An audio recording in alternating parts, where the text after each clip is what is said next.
Excellencies, distinguished delegates, ladies and gentlemen, as we still await for the arrival of the President of the Republic of Indonesia, His Excellency Mr. Joko Widodo, and all of our ASEAN leaders, we thank you for your patience.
Excellencies, distinguished delegates, please rise.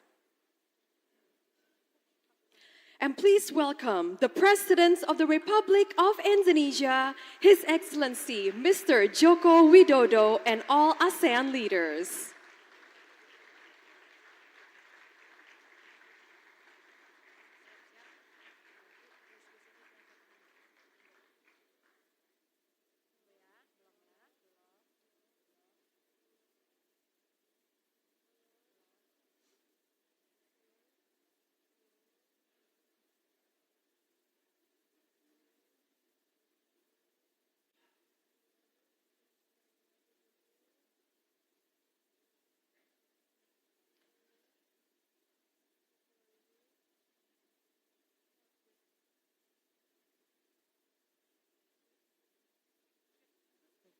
Ladies and gentlemen, you may now be seated.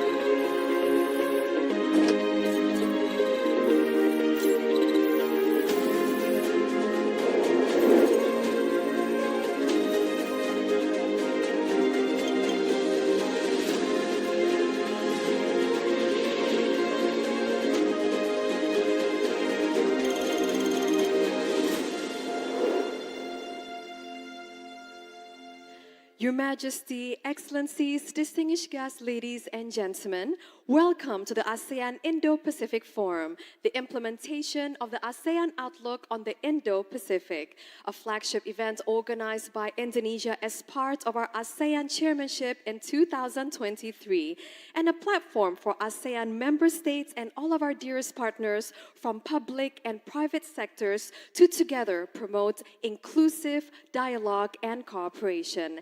As we welcome everyone, ladies and gentlemen, allow us to extend our profound gratitude and warmest welcome as we present to you a special performance, A Million Dreams, a wonderful display of ASEAN unity that hopes to serve as a reminder to all of us that together we stand, our world, our dreams, our future.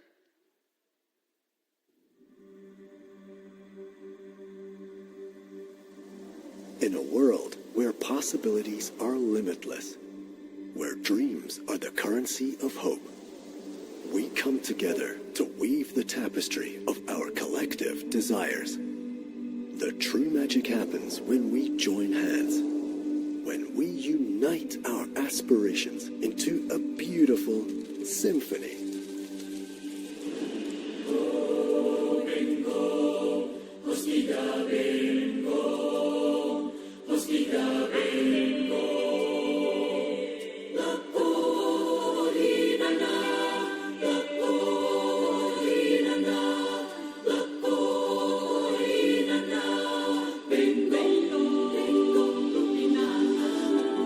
Close my eyes and I can see the world that's waiting up for me, that I call my own.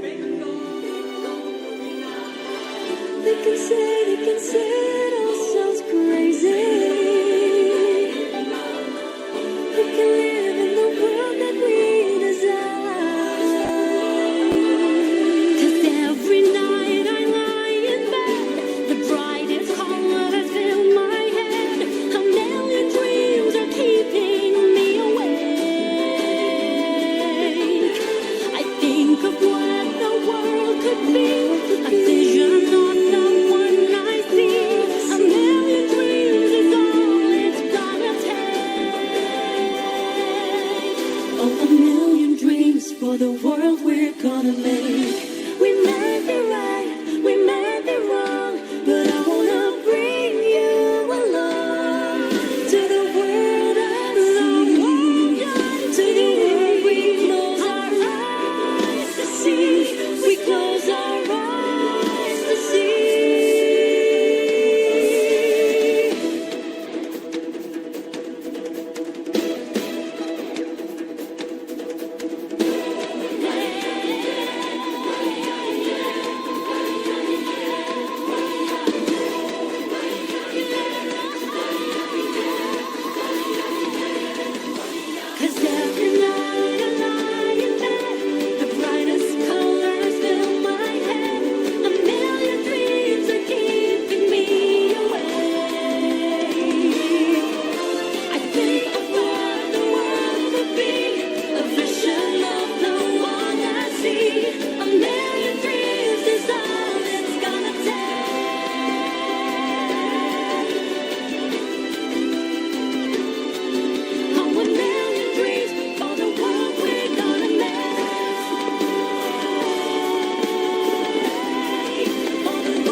give the biggest round of applause for A Million Dreams.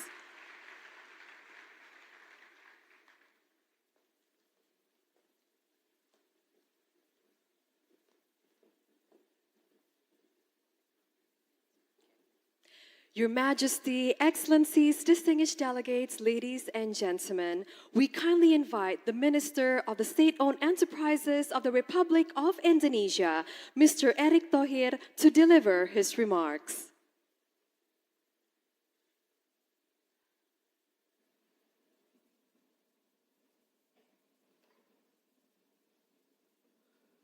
Good afternoon. His Excellency, President of the Republic of Indonesia, President Joko Widodo, Majesty and Excellencies, Asian leaders who are present this morning, Majesty, His Excellency Secretary General of ASEAN, Excellency of Asian Ministers, all international organization leaders, distinguished delegates and guests. Is it with great honors and delight that we welcome all of you to Indonesia and the inaugurations of the Asian Indo-Pacific Forum, implementations of the Asian's outlooks of Indo-Pacifics. Today, we stand at a moment of opportunity, a moment of responsibility. We gather to construct a future that is more connected, more prosperous, and more sustainable for the Asian and Indo-Pacific regions. The Asian outlooks on the Indo-Pacific becomes a part of our efforts to strengthen regional corporations and promote more sustainable development. As we assume that Asian chairman's this year, we are inspired by the Asian outlooks and the President Joko Widodo's leadership to make ASEAN a true epicentrum of the growth and keep peace, security, stability, and also prosperity in the Indo-Pacific. It is the spirit that we are here today. This forum is a part of Asian chairmanship in 2023, served as a platform for constructive dialogues and advance of inclusive and concrete collaborations between public, private, and state-owned enterprises.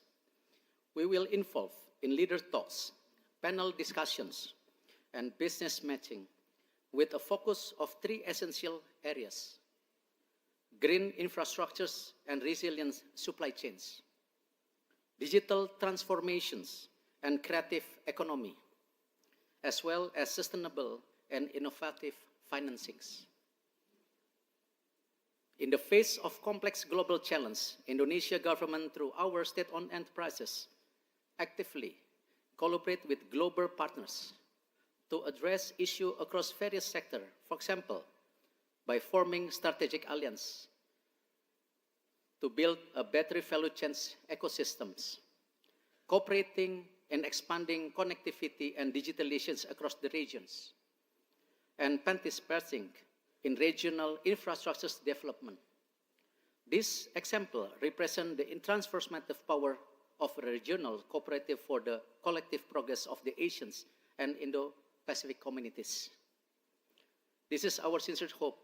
The discussion and the engagement in this forum will be inspire a new partnerships, strengthening existing relationships, and generate innovative solutions to the challenge we are facing today. Thank you for attention, and I extend my warmest wishes to productive and successful forum. Thank you once again. Thank you, Your Excellency.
Your Majesty, Excellencies, distinguished delegates, ladies and gentlemen, it is only with the greatest pleasure and honor that we shall invite to the stage the President of the Republic of Indonesia, His Excellency Mr. Joko Widodo, to deliver his remarks.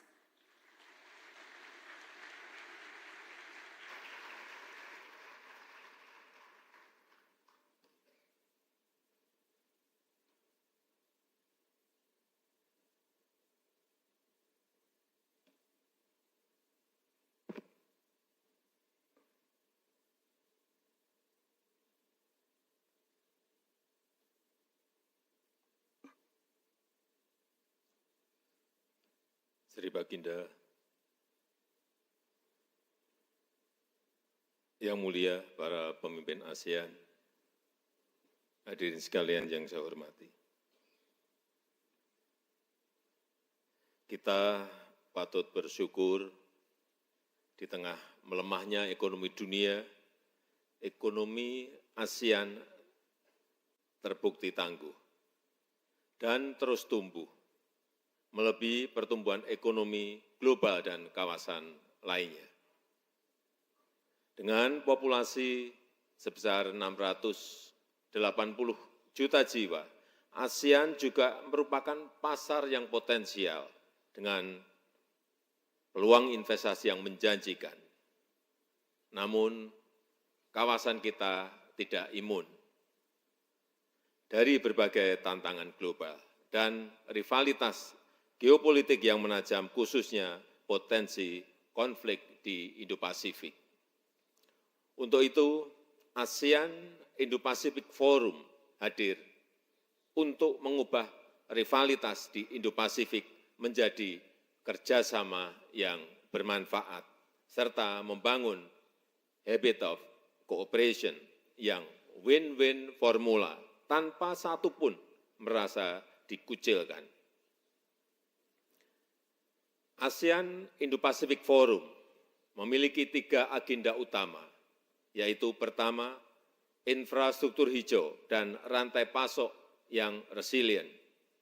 Ekonomi ASEAN akan tumbuh lebih kokoh melalui hilirisasi industri dan pembangunan ekosistem EV. Adalah contoh konkret membangun rantai pasok kawasan. Yang kedua, pembiayaan yang berkelanjutan dan inovatif. ASEAN membutuhkan 29,4 triliun US dollar untuk transisi energi dan dibutuhkan skema pembiayaan yang inovatif melalui kemitraan yang profitable dan sustainable. Yang ketiga, transformasi digital dan ekonomi kreatif. Ekonomi digital di ASEAN di tahun 2030 diperkirakan tumbuh hingga 1 triliun US dollar dan adopsi inovasi digital perlu diperkuat untuk mendukung ekonomi kreatif dan UMKM. Yang mulia, saya mengapresiasi dukungan dan kontribusi negara ASEAN dan mitra ASEAN sehingga telah terkumpul 93 proyek kerjasama senilai 38,2 miliar US dollar dan 73 proyek potensial senilai 17,8 miliar US dollar. Ini mencerminkan komitmen kita to walk the talk, membangun Indo-Pasifik yang damai, yang stabil, dan yang makmur. Semoga ikhtiar kita dapat memberikan manfaat yang besar bagi rakyat di kawasan dan dunia. Dan dengan ini saya nyatakan ASEAN Indo-Pacific Forum resmi dibuka. Terima kasih. And now allow us to invite to the stage all distinguished ASEAN members to join the President of the Republic of Indonesia, His Excellency Mr. Joko Widodo, on stage for a group photo session.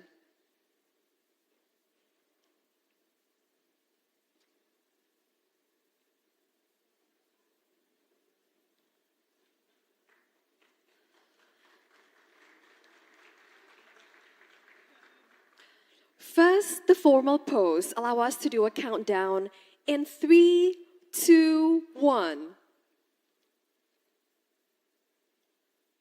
And our second photograph will be taken with the ASEAN Way handshake, right hand over the left. In 3, 2, 1.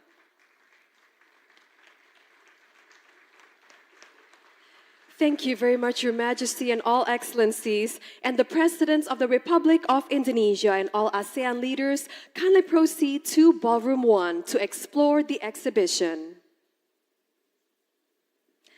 We kindly welcome and invite the Presidents of the Republic of Indonesia and all ASEAN leaders to explore the exhibition located in Ballroom 1. The exhibition showcases inclusive, innovative, groundbreaking and collaborative ideas and projects that reflect the spirit of ASEAN as the epicentrum of growth.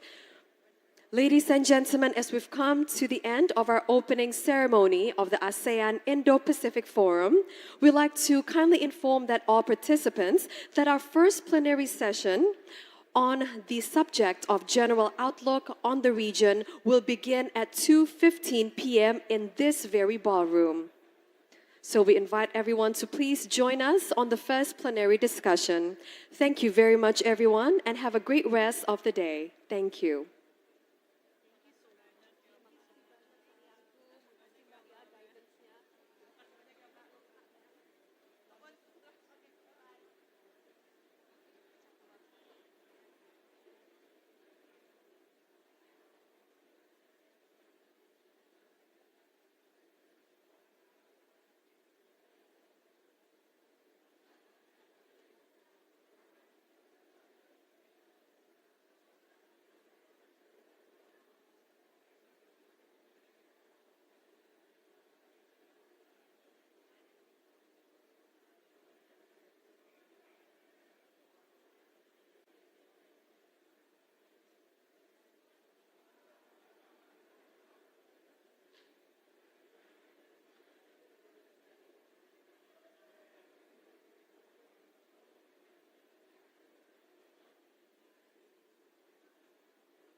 Excellency, this is a very good cooperation for the ASEAN because we have enough nickel and batteries to supply the ASEAN requirements. So I think the cooperation in the future for the EV batteries and EV ecosystem will be very beneficial, not just for the ASEAN region, but for the entire Asia-Pacific region. If you have any...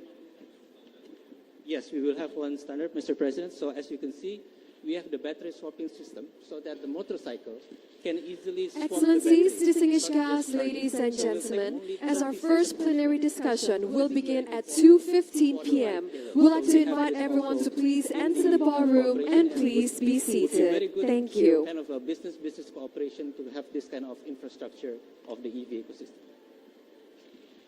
Thank you. Thank you very much.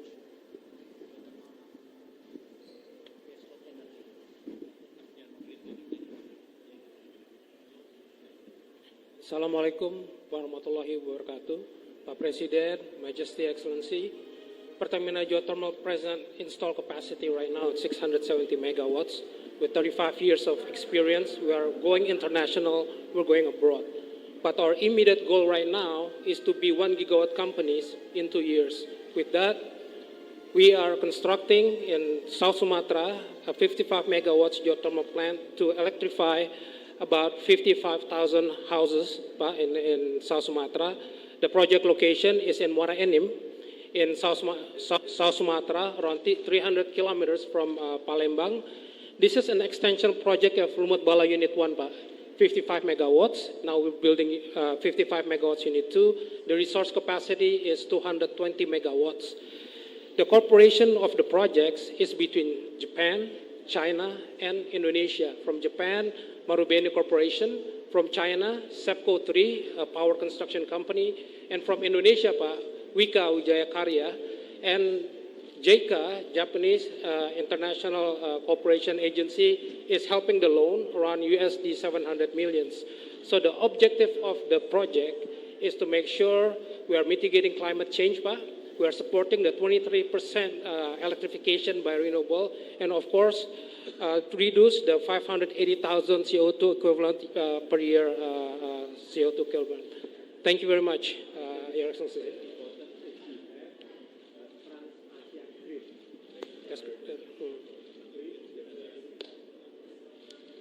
Thank you, Pak. Thank you. Thank you. Selamat siang, Bapak Presiden. And I'm representing the PLN, the National Electric Company. And we begin the journey of the net zero emissions 2 years ago. We already removed 13 gigawatt of coal in the planning phase. We already devised the greenest national electricity planning in the history of Indonesia. 51.6% additional generation capacity is coming from renewable energy. Now, we come up with the accelerated renewable energy development. There is a mismatch between the location of the large-scale renewable energy in those remote areas with the epicentrum of demand in Java. That's why we built what we call the green enabling supergrid. With that kind of a supergrid, we are able to increase the additional generation capacity. 32 gigawatt is coming from renewable energy. 32 gigawatt, Papa. And then also we built a new smart grid, hence increasing the variable renewable energy from 5 gigawatt to 28 gigawatt. This is mainly a solar and wind. In that regard, we are able to achieve the net zero emission by 2060. There is roughly additional 150 billion US dollars, and that's going to be the presidential regulation of the accelerated renewable energy development. And this is one example of the project. Is to 192 megawatt peak, the largest floating solar power plants in Cirata. And this is also the collaboration with Masdar, United Arab Emirates. And this is, for example, is this, how we build the launching pad here, and we employ roughly 1,500 local indigenous employees. Actually, we train in Cirata. And this is, we only use roughly 25% of the capacity. So we are able to increase this to become roughly 1 gigawatt capacity. But Pak, sudah siap untuk diresmikan tanggal 27 Oktober. Ya Pak. Ya Pak. Jadi sudah lebih. And the accelerated renewable energy development is going to be the new platform, how we're going to be able to harness every single potential of renewable energy, wind, solar, hydro, geothermal, and even current. And then also, this is based on the collaboration. Thank you. and this is also a baseline for the Asian power grid, because there will be additional connection to Malaysia, to Sabah, and then also to Singapore. Terima kasih.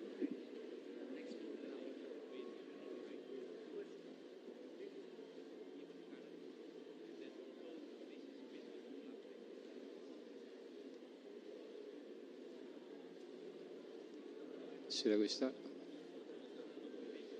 Welcome to Bank Rakyat Indonesia Showcase, Your Majesty and Excellencies, Mr. President and senior leaders. BRI is the largest ultra-micro and MSMEs banking group in Indonesia. So here, UMI was aimed to serve the underserved of about 45 million ultra-micro customers in Indonesia.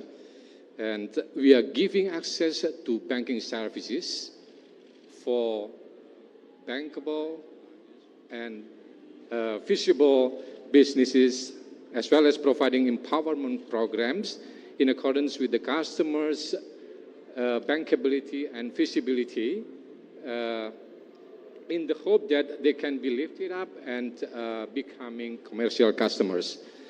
To reduce the operational costs and risk of serving the ultra-micro segments, we implement the Senyum Mobile.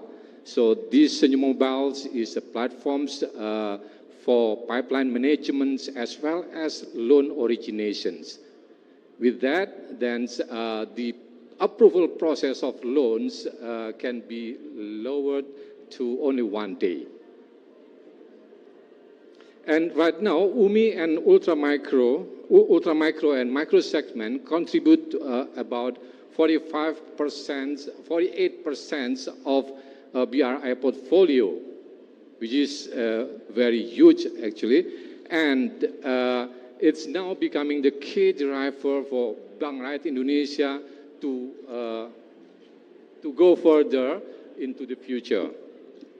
And move on to the brilliant agent. It's our innovations in fostering the financial inclusiveness of Indonesia.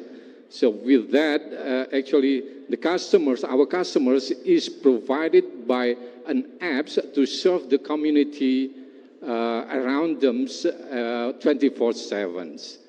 And we also, as a part of our contributions to the what do we call net zero emissions, we also have the so-called BRI tree planting movement. We are targeting in 2023, we will plant about 1.7 million trees in 2023. Last but not least, we also empower villages through the so-called Brilliant Village, now reaching out to 2,449 villages all over Indonesia. Thank you. Mr. President, Your Majesty, and Your Excellencies, as the largest bank in Indonesia, Bank Mandiri is committed to support government's initiative on ESG. As of June 2023, our sustainable portfolio is 241 trillion rupiah, which is 25% of our total loan. And the share of green financing is 115 trillion rupiah. With this number, we have the biggest market share in green financing in Indonesia. In operation, we are proud to be the first bank to implement digital carbon tracking and committed to achieve net zero emission on operation by 2030. With this platform, we can actively monitor the reduction on emission at all our branches all over Indonesia, and we aim to become Indonesia's sustainability champion for a better future. Thank you.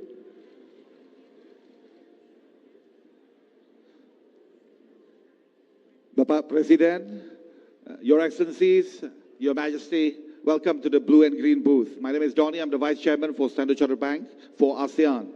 And Standard Chartered is the only international bank that operates in all the 10 ASEAN markets. We're very proud to be in the region. We've been here in many of the markets in ASEAN for over 150 years.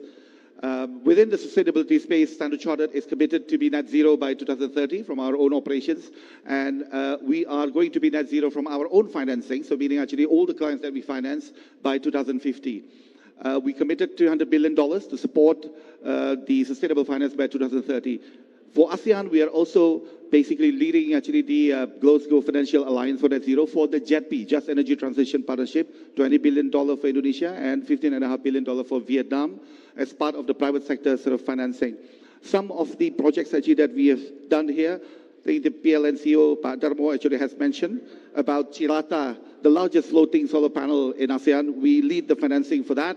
And as you can see over here, actually we are this is going to be the largest actually in the whole of Southeast Asia and second largest in the world.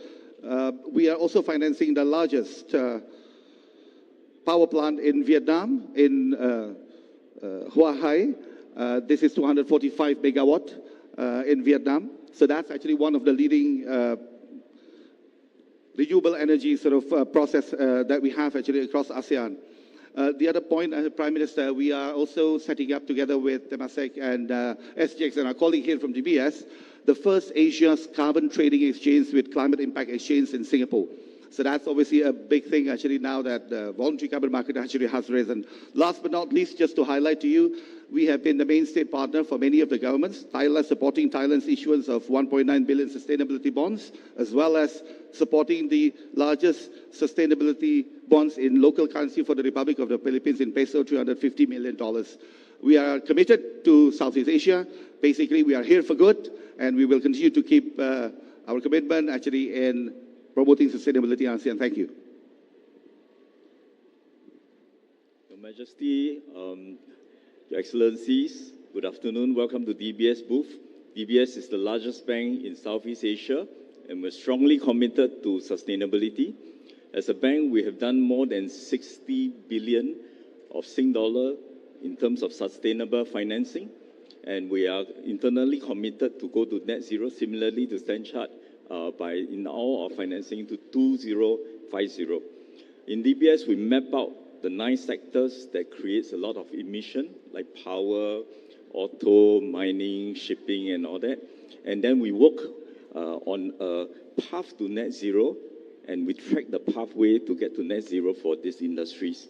In DBS Indonesia, we are trying to position ourselves to be a transition partner for our customers to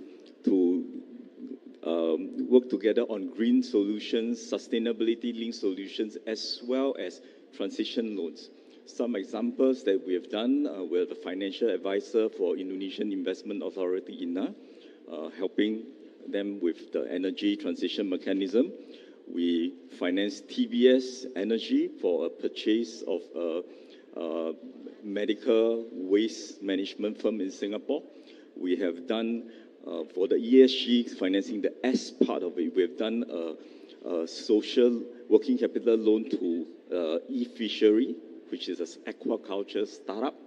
And we help to make a better livelihood for the prawn and shrimp farmers.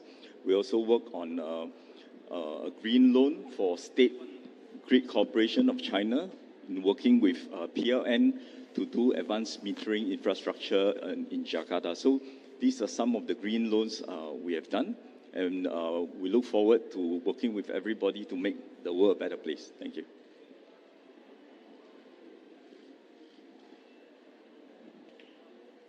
Selamat sore, Pak Jokowi, Your Excellencies. Welcome to Google booth. I am Ryan, leading public affairs for Southeast Asia. In this booth, you have the information related to our commitment in supporting the region's digital economy.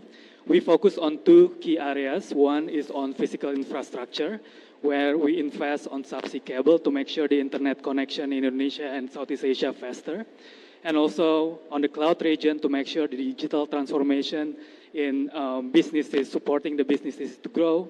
And we are also focusing on workforce, making sure digital literacy for all individuals in Southeast Asia becomes very, very advanced.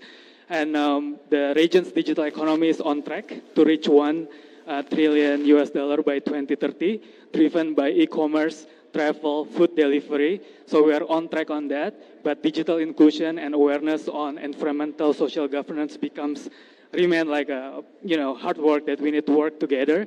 And in Google, we have helped over 60 million individuals on digital skills, and we will continue to advance like the digital literacy in Southeast Asia. Thank you. Mr. President, Your Majesty, Your Excellencies, I'm Patrice Kane, Group Chairman and CEO of Thales. We are a long-lasting partner of Indonesia, mainly involved in 3 domains. Number 1, defense, where we bring key capabilities to your country, but also know-how and knowledge. And we are going to create a joint venture with PT LAN to bring, again, technology, know-how, and high added value jobs in the country. We are as well committed to Indonesia to bridge the digital divide. Thanks to telecommunication satellites, we have delivered either to PSN Satria 1, which is the most powerful telecommunication satellite in service currently, but also to Telecom Indonesia. And last but not least, we ambition to be a partner of AIPF, the new capital, to bring some unique pieces of technology, typically a digital ID wallet, cybersecurity features, digital security platform powered by AI to make this new city one of the safest cities in the world. And last but not least as well, unmanned traffic management to enable taxi drones, for instance, to as public service for each and every citizen of this new city. Thank you very much.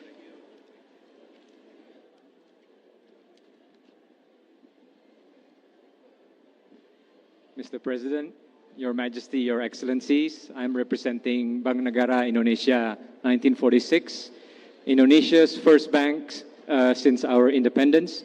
We are one of the largest banks in Indonesia, and in line with Mr. President's direction, we are Indonesia's international bank. We cater all segments, corporate, SME, and retail.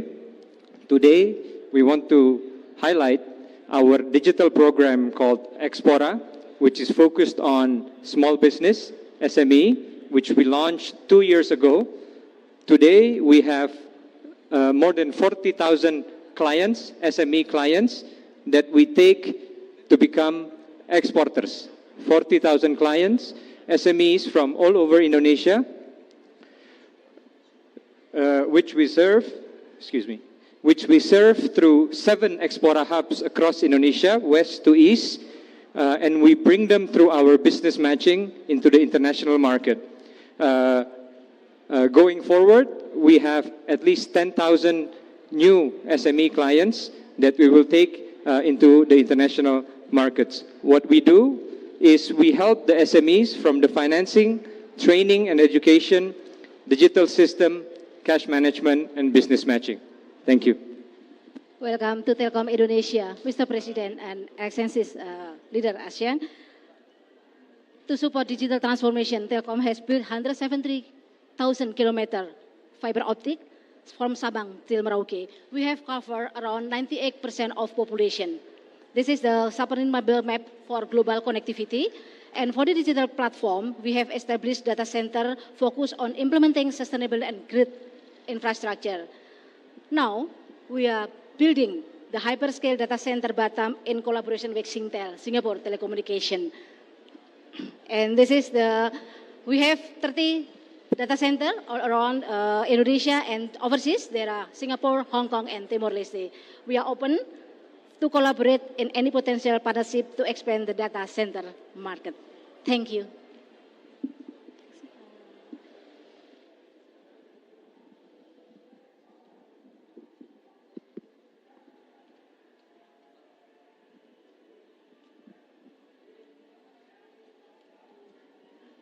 Mr. President, Excellencies, and Your Majesty, I will present on behalf of the Injourney. Injourney is our holding company for aviation and tourism. Today, I will present our project in Bali. This is our medical tourism. We develop 43 hectares in Bali for the medical tourism complex. We cooperation with Mayo Clinic for 6 Center of Excellence. And we also cooperate with 2 hospitals from ASEAN countries, one from Malaysia, the AIPF, and the other one is from Thailand with the Vita Life for the wellness. The project will be open on next year, on the April next year. Thank you.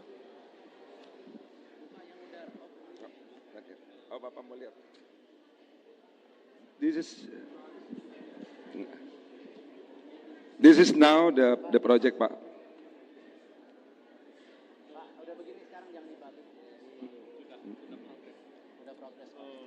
April selesai, Pak. Semua sudah lengkap, Pak. Sudah full, Pak. Iya. Ini rumah sakit, Pak. Ini yang main, Pak.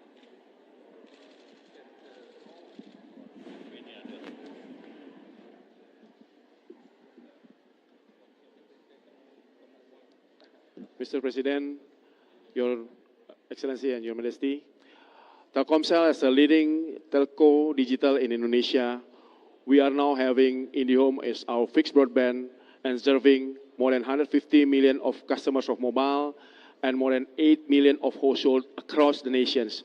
And we are now becoming house of payload with serving the biggest data traffic of broadband across the nation, more than 65% of payloads in our networks. And with IndiHome moving to Telkomsel, serving the home broadband, Telkom Indonesia now having 69.9% of Telkom sales. Before is 65%. And we are committing to accelerating our digitalization of Indonesia with the biggest support of Telkom connectivity, more than 173,000 kilometers across the nations and serving 99% of coverage populations. We believe that we're going to support a creative economic of Indonesia. Thank you. Bapak Presiden, Excellencies, welcome to Netflix booth. Thank you for giving us the opportunity to be here.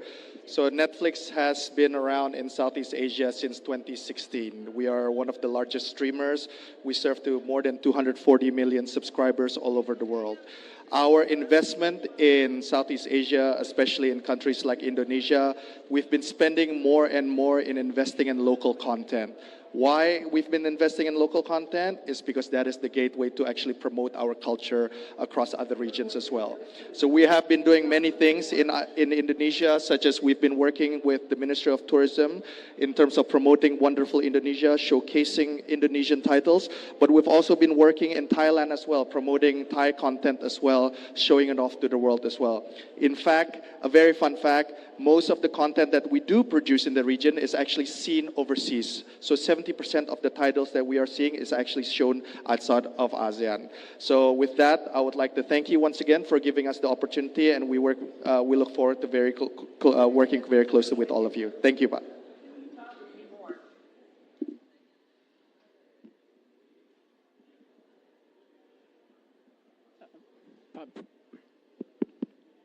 President, Excellencies, I think we're somewhat different from the other exhibitors. What you see are corporates, and here is the British Chamber of Commerce in Indonesia. We've been here for 45 years, and we regard ourselves to some degree as facilitators or enablers or multipliers of British business and Indonesian business that are here in Indonesia. The British business community has created more than 3 million jobs in Indonesia. It's working very, very responsibly across a wide range of sectors. As a chamber, we work very closely on the transition and upskilling and capability growth of education, for example. We'll be working with the AIPF in London next month also. And many of our companies across all the sectors, you've heard from Standard Chartered, in the energy transition sector, in the FMCG sector, we are supporting the growth and development and progression towards net zero. And finally, we are the coordinating chamber across the ASEAN community for the British businesses in the region. So very much supporting Indonesia as a hub and the goal of integration across ASEAN. Thank you.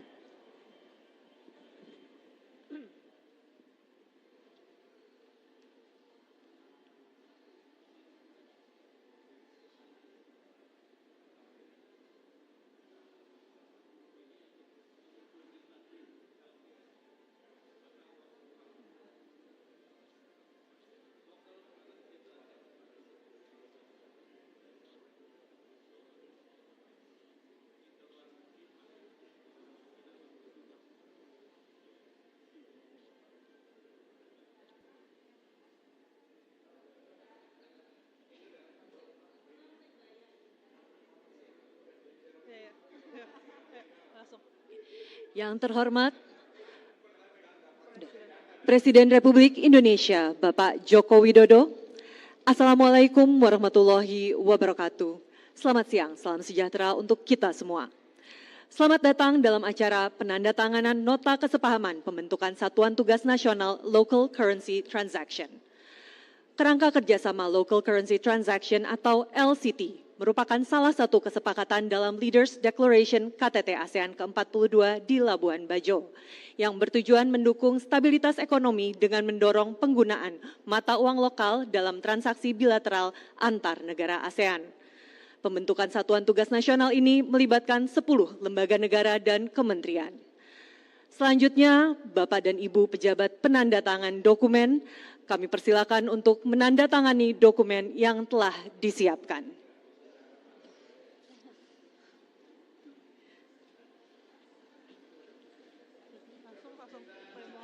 Kami mohon Bapak Ibu pejabat penandatangan dapat mengangkat nota kesepahaman ke arah kamera.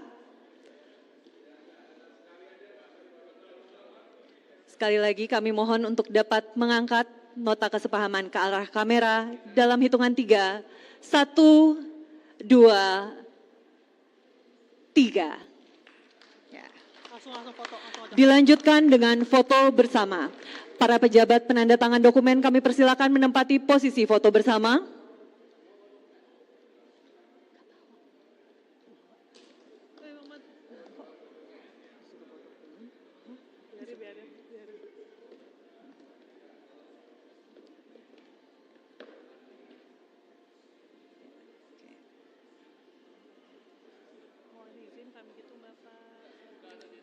Mohon izin kami hitung Bapak. Siap. 1, 2, 3. Sekali lagi. 1, 2, 3. Hadirin, dengan demikian, usai sudah penandatanganan nota kesepahaman pembentukan Satuan Tugas Nasional Local Currency Transaction. Selanjutnya, Presiden Republik Indonesia berkenan meninggalkan tempat acara. Sampai jumpa di lain kesempatan. Wabillahi taufik wal hidayah. Wassalamualaikum warahmatullahi wabarakatuh.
also in agriculture. So what we have done in order to capture the best minds and to foster business government cooperation, we have created over 20 centers for the fourth industrial revolution, each center having its specific tasks. For example, one center looking at the application of artificial intelligence in agriculture. And I'm very pleased to announce, and this is just a development of the last months, that we have opened and announced a center in Malaysia, and we also announced last week a center for the fourth industrial revolution in Vietnam, and I think there are some others in the making, in order with the objective to make sure that this region really captures the advantages of the fourth industrial revolution. And it's not just artificial intelligence, it's blockchain, it's quantum computing, and so on. So those are the four contributions which are very specific and through which we can play a complementary role to the other multilateral organizations. And I'm very pleased to see that I'm here in the presence of two of my board members of the Board of Trustees of the World Economic Forum, Achai, just recently nominated to the board. Thank you very much, Klaus. You mentioned about this Industrial Revolution 4.0. I'll come back to you on that particular topic later on. So now let me turn to Watanabe-san. Thank you, Pak Basri. And I think my role today is bring a perspective from ASEAN and from this region. In this year's ASEAN chairmanship in Indonesia, I see there is a leapfrogging in governance, especially in the field of health and education. Both are the core element of governance and long-term development. In health, Minister Budi Sadikin has brought market attention in healthcare service by setting an accelerator to deal with COVID. For education, Minister Nadiem Makarim, the co-founder of Gojek, knowing that human capital development is a key for the long-term growth, totally changed the way students learn, teachers teach. The result is that Indonesian youth are becoming motivated and healthier. This type of public-private coalition building, which comes from President Joko Widodo, his innovative mindset to appoint these talents in such core ministries doesn't often happen. There are, of course, no one-size-fits solutions to tackle global challenges, health issues, education, and digital transformation, climate change, energy transitions. But now here in ASEAN and Indonesia, as the chair of ASEAN this year, we are seeing new models of public-private partnership, a new ASEAN way, so to speak, in making an innovative solution. Indonesia is a just example. Indonesia has shown that they are not afraid to introduce drastic reform amid crisis and growth, which bring a new ASEAN way of innovation with a good partnership, with a good, strong leadership. Ilya is here in Jakarta, working closely with all ASEAN partners precisely in supporting these important initiatives to address challenges across the region. Just last month, we launched a new center. We call it Area Digital Innovation and Sustainable Economy Center. The priority of our new center is driving innovation from this region and connecting them to the global stage.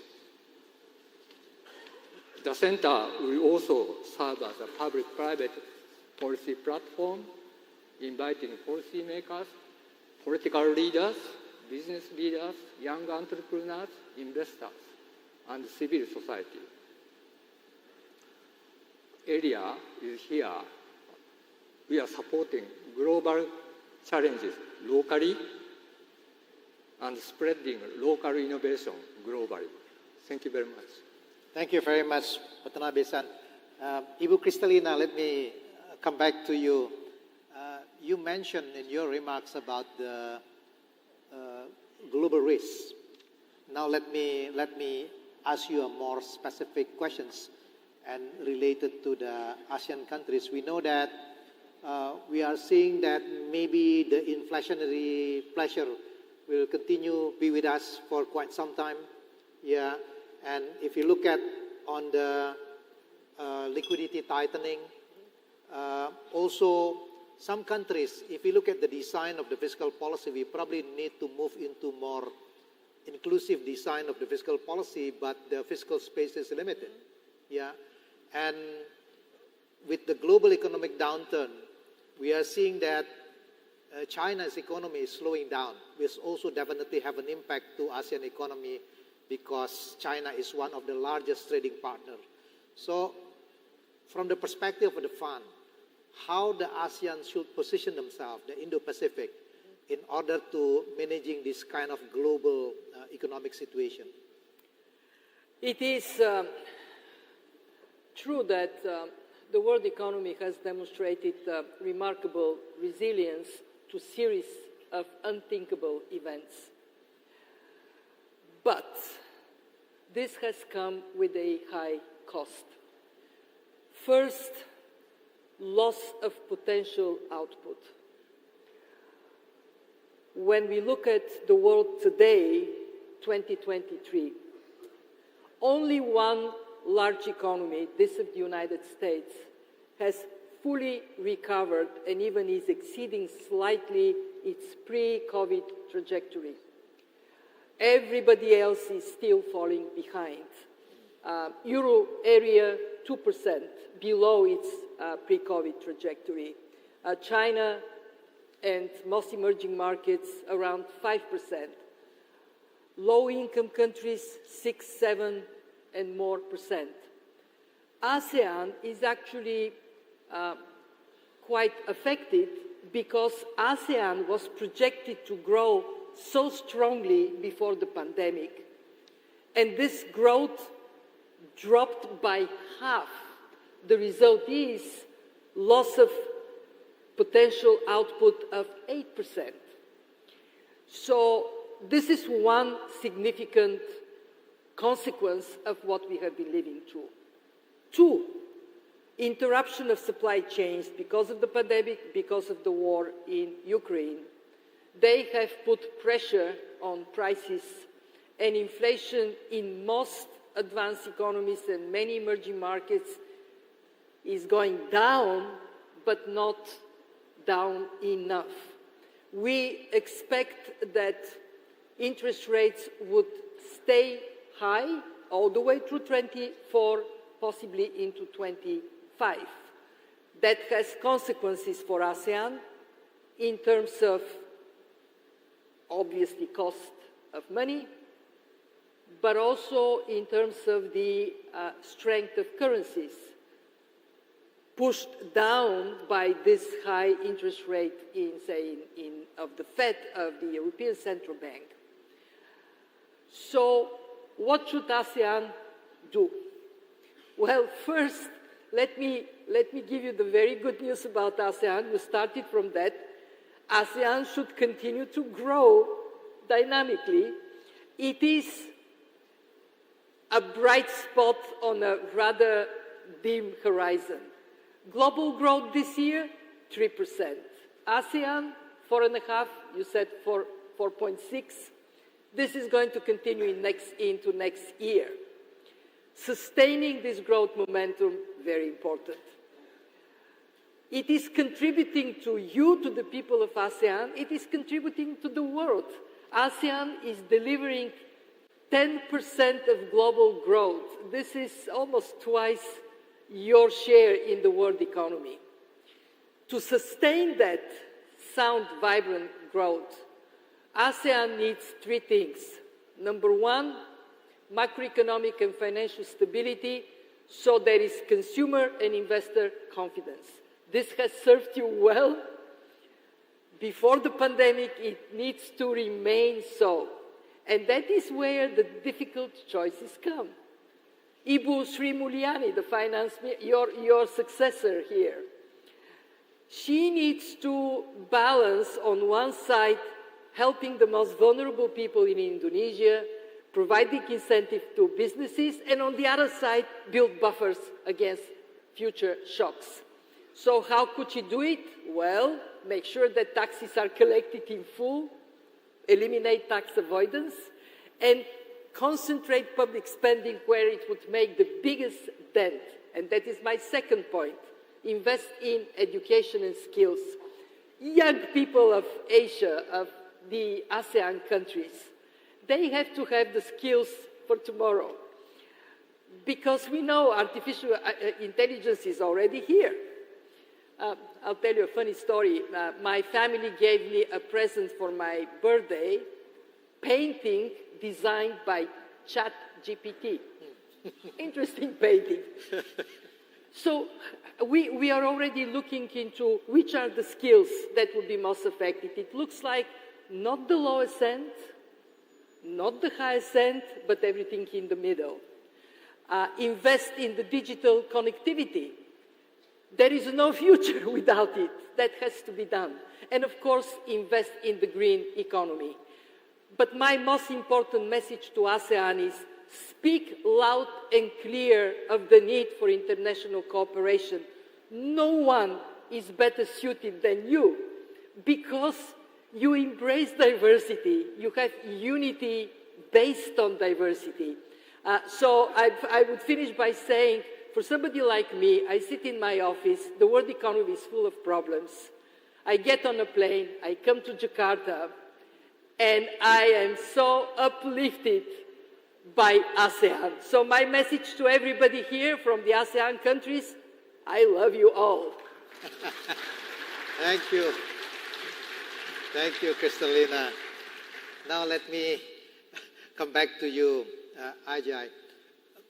Seems to me that when the Bretton Woods was established, it wasn't designed to face the multifaceted crisis, the health issue, the pandemic, etc.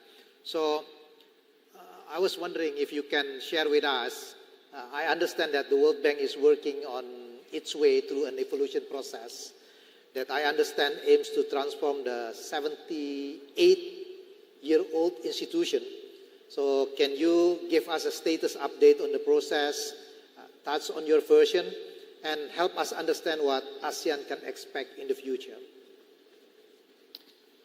I'm glad you asked me a different question. I didn't know how to follow up on that one, right?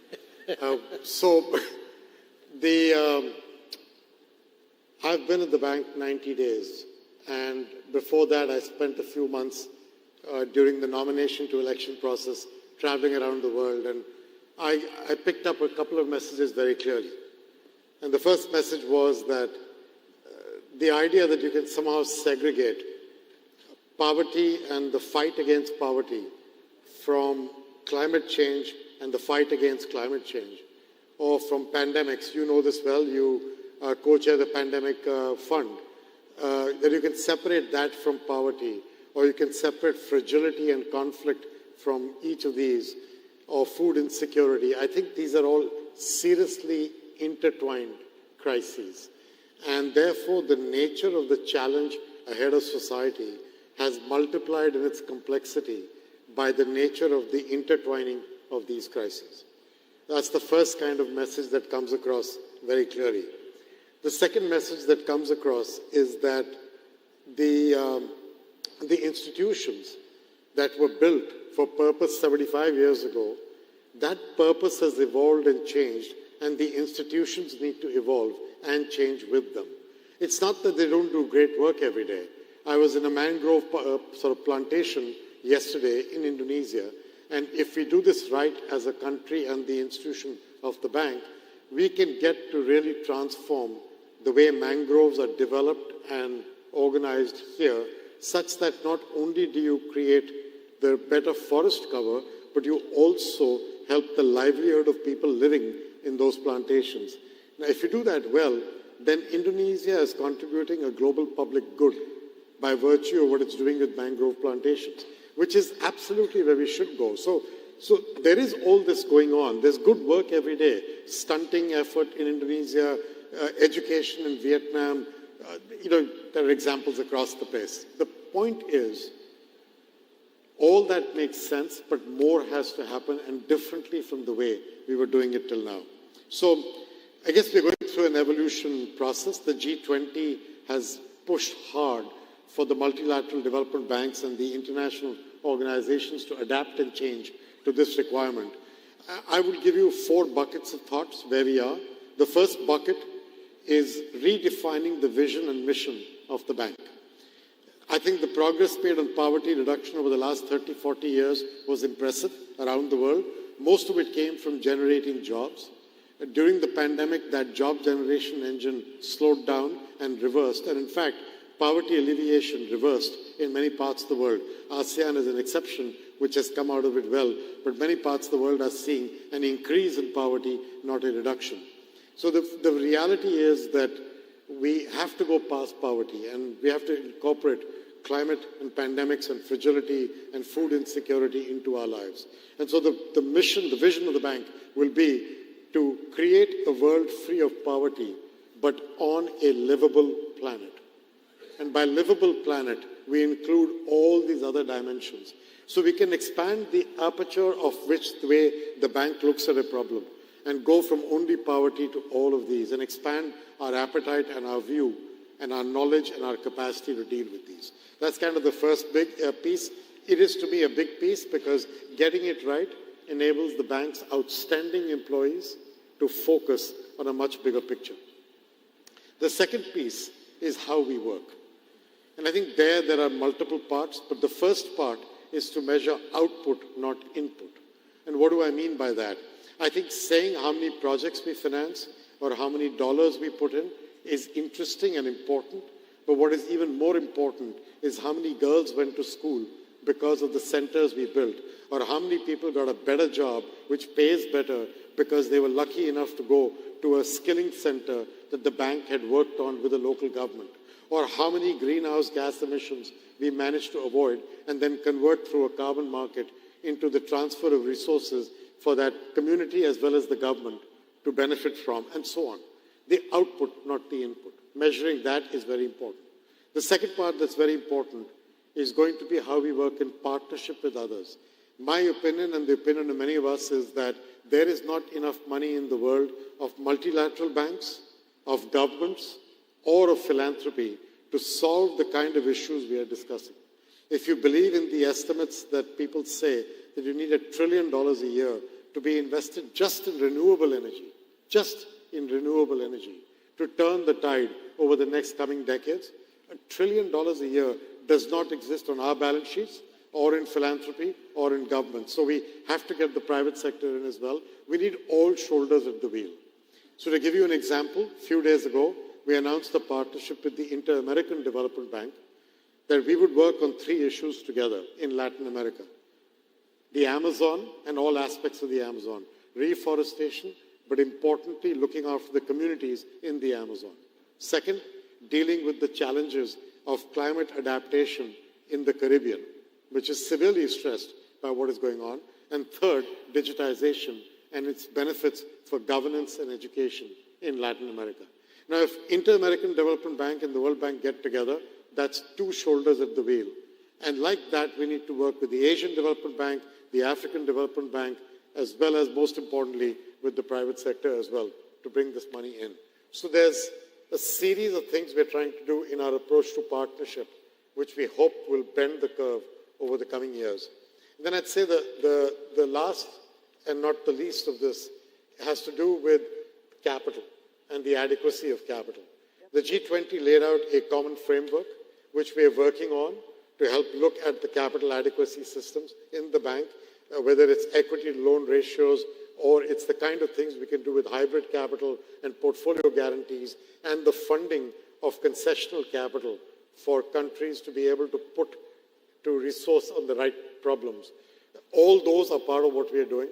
We're going to look to our donor nations and philanthropies to now put their shoulder to the wheel to help us build up this capital buffer. But then once this is done, and we can say we are a better bank than we used to be, a good bank, but an even better bank, at that time will be the time to discuss what should be our common appetite for a bigger bank in the future. And I think that's the staging of where we are with the evolution process. When you come to Marrakesh, which I know you will, hopefully you will see more of this being discussed with the governors there in October. Thank you very much, Sajai. Now let me turn to you, Klaus. You mentioned about this Industrial 4.0. If I may raise my concern, my biggest concern is not about Industrial 4.0, but about Governance 4.0.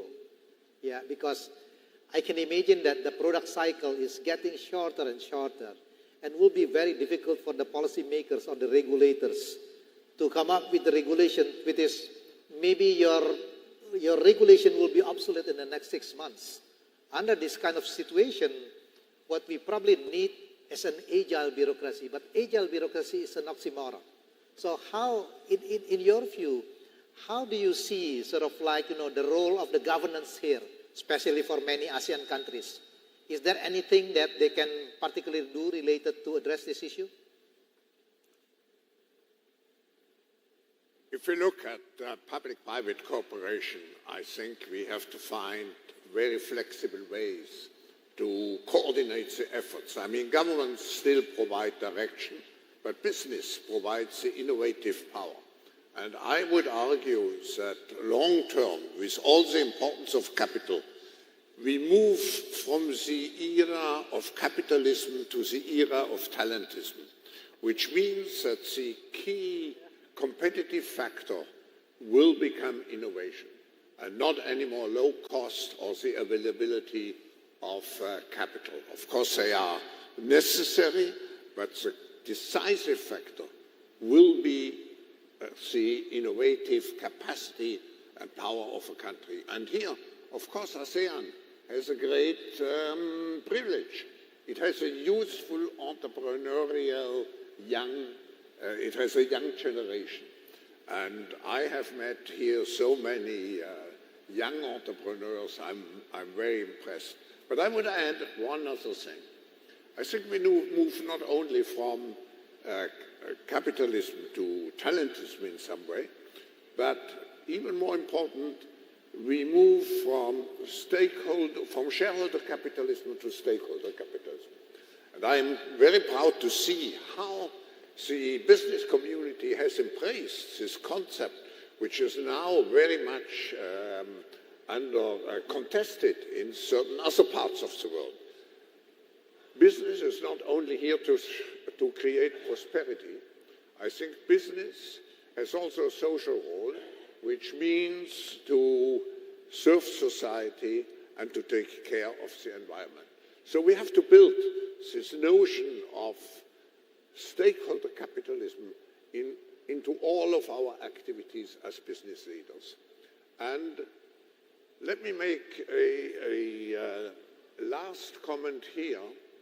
The future, and I repeat what has been said several times, will be decided by the flexibility and adaptability of economies. And here, the more diverse an economy is organized, the less it is, the more it is, let's say, suitable to sustain shocks. Thank you very much, Pak Klaus. Now let me turn to you, Pak Watanabe. As the Indo-Pacific is projected to be the largest global growth contributor for the next 30 years, how can ASEAN sustain this upward trajectory and increase its economic significance? Thank you very much. Let me highlight two obvious challenges ahead: digital transformation and sustainability. On digital, the launching of ASEAN initiative of Digital Economy Framework Agreement is very timely to set a regional framework on governance of digital technologies, cyber security, and people's citizen relationship with emerging technologies. This is very timely and appropriate initiative. On sustainability, this region is continued to grow. It's quite different from other regions. So we need to sustain growth while addressing affordable energy transition toward net zero. That's a huge challenge. And the area is here to design a practical and affordable pathway to achieving the net zero by facilitating realistic energy transitions and innovative energy finance. And so my last point would be for ASEAN to sustain growth trajectory in the long term, the ultimate test is to achieve peace and stability in ASEAN and in the wider region of the Indo-Pacific. And ASEAN's experience of community building and as an anchor of the regional cooperation has brought us together like we do today, is a global asset. So if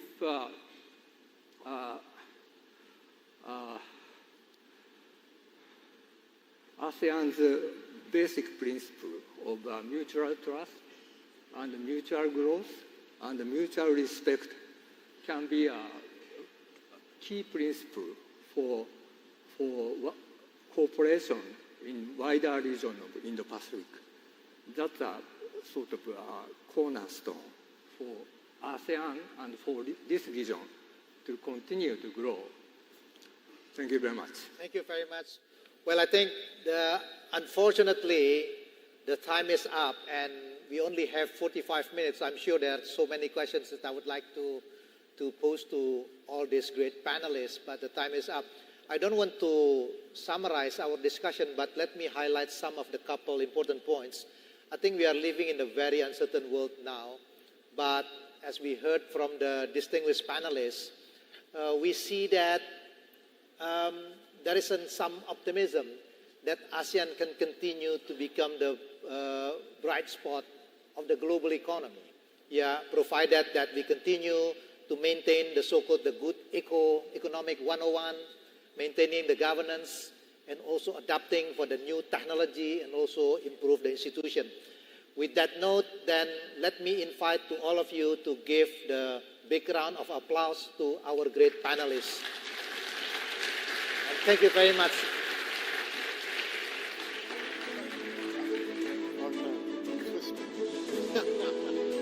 Thank you very much to our dearest moderator, Bapak Hatip Basri, the former Minister of Finance of the Republic of Indonesia, for wonderfully moderating this illuminating session with our wonderful speakers. We'd like to thank our speakers for extending your great knowledge and expertise with all of us.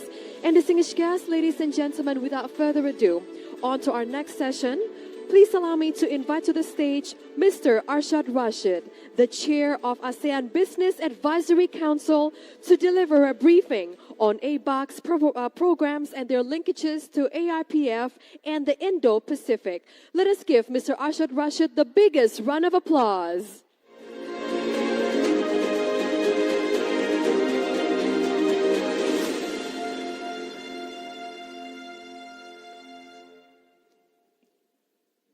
Bismillahirrahmanirrahim. Assalamualaikum warahmatullahi wabarakatuh.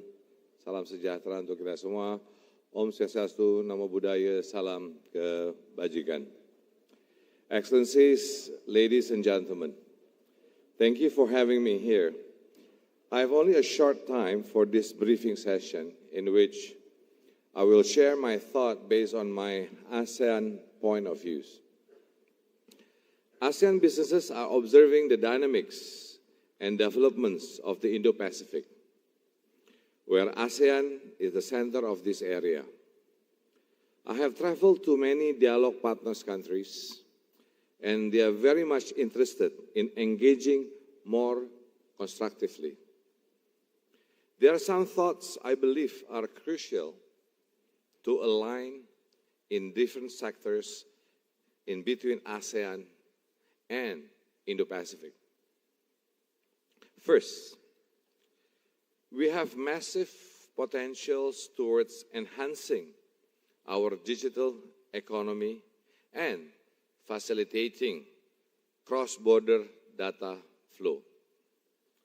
The Indo-Pacific is the world's fastest growing region for internet adoptions and digital connectivity between people and businesses. Our region has been ambitious in our goals for economic co-creations, encouraging our private sectors to take on a bigger role in the development of our telecommunications infrastructure, maximizing our digital opportunities. Just yesterday, we, the ASEAN Business Advisory Council, or ASEAN BAC, just launched the ASEAN QR code to build the business ecosystem in supporting the cross-border digital payment. We wish to expand this to more Indo-Pacific countries. Second, we have a growing young and educated population that will enter the workforce with more advanced digital skills. Partnered with the initiative taken by Indo-Pacific members to facilitate knowledge and technology exchanges, to drive our future generations holds the necessary skill set and the resources to drive our industry to a new level. Because of our progress, we are well the way towards the more advanced world. The cooperation focusing on human talents is crucial, and the enhancement of social, cultural development that put people-oriented solution must be the key. Third, the Indo-Pacific, and especially with ASEAN members, hold some of the world's greatest potentials for renewable clean energy and high-quality carbon credits. Our region is especially susceptible to climate change. However, we have an incredible capacity to contribute to the supply of clean energy solutions such as solar, wind, and geothermal power, as well as contribute to the supply chains of electric vehicles. Our partnership within the Indo-Pacific are significant to our success in transitioning over the green economy.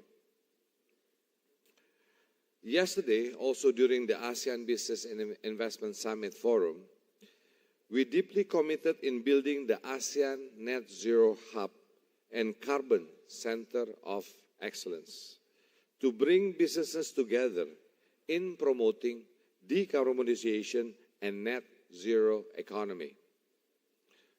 Fourth, our private sectors, especially micro, small, and medium enterprises, are rapidly developing and taking on a bigger role in the regional and global value chains. We have made significant progress over the last few decades in mobilizing the transfer of experiences and expertise to benefit our businesses. The upgrades to our digital infrastructures, fintech, and investment platforms provide small medium enterprises with greater access to resources than they ever had before. MSME must be the priority of cooperations within the Indo-Pacific conversation. We highly appreciate the commitment of the Ministry of Foreign Affairs and Ministry of State-Owned Enterprises for hosting this ASEAN Indo-Pacific Forum, meeting businesses and governments to talk about this important region. To continue the conversation, finally, we want to announce the upcoming establishments of the Indo-Pacific Business Network. This new initiative centers around the Indo-Pacific region, encompassing 40 economies, over 4 billion people, and $47.19 trillion in economy activity. The world's fastest growing region, and in the heart of the Indo-Pacific is ASEAN. Many inspiring and impactful businesses. As a continuation of our initiative for ASEAN this year, I'm excited to announce the establishment of the ASEAN Indo-Pacific Business Network, or AIBN, that is designed for regional connection to amplify growth across. It embraces inclusivity, where businesses of all sizes and industries come together. It is a multi-stakeholder platform that aims to bring policy impact and forge industry partnership, propelling Indo-Pacific economic integration. Let us know if you are very interested in that, but again, appreciate the time given to me to actually have this brief about ASEAN and how ASEAN played a role as the center of growth in Indo-Pacific. With that, thank you very much. Wassalamualaikum warahmatullahi wabarakatuh. Thank you very much, Mr. Arshad Rashid, the chair of the ASEAN Business Advisory Council. Thank you very much for your great insights as well as for your briefing on ABAC programs and the linkages to AIPF as well as Indo-Pacific. And I hope everyone has gained incredible insights from Mr. Arshad Rashid as well as taking note. And now, ladies and gentlemen, as we continue to the next segment of the ASEAN Indo-Pacific Forum, I'd like to once again highlight how important our forum is, as our forum serves one of the most notable events for all of us here to highlight as well as gain the most updated and the most accurate information, especially with regards to ASEAN. And as our forum also aims to unlock further opportunities to build better connections between ASEAN countries and the Indo-Pacific. Ladies and gentlemen, and I hope that everyone has gained incredible insights here while mingling with the great companies and the brightest minds around you. And today we're also going to discuss three major issues that is concerning the region. And that is first on the green infrastructure and resilient supply chains. And second, on sustainable and innovative financing. And lastly, third, on digital transformation and creative economy. And we can only tackle these three issues if we come together and highlight the power of collaborations, identify challenges, as well as tangible projects, while highlighting on the power of collaboration. Ladies and gentlemen, alone we can only do so much, but together we can move mountains. Together we are an ocean. We are a force to be reckoned with.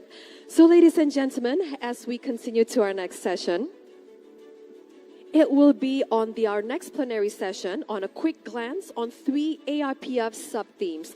But before we continue to our next segment, allow us to once again extend our profound gratitude and sincere thanks to everyone for your participation and for your attendance here today.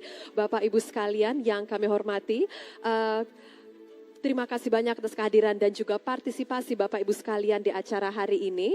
Dan selanjutnya kita akan mulai ke sesi plenary discussion ketiga. We're going to continue to our next segment, and that is to the next plenary discussion on a quick glance on 3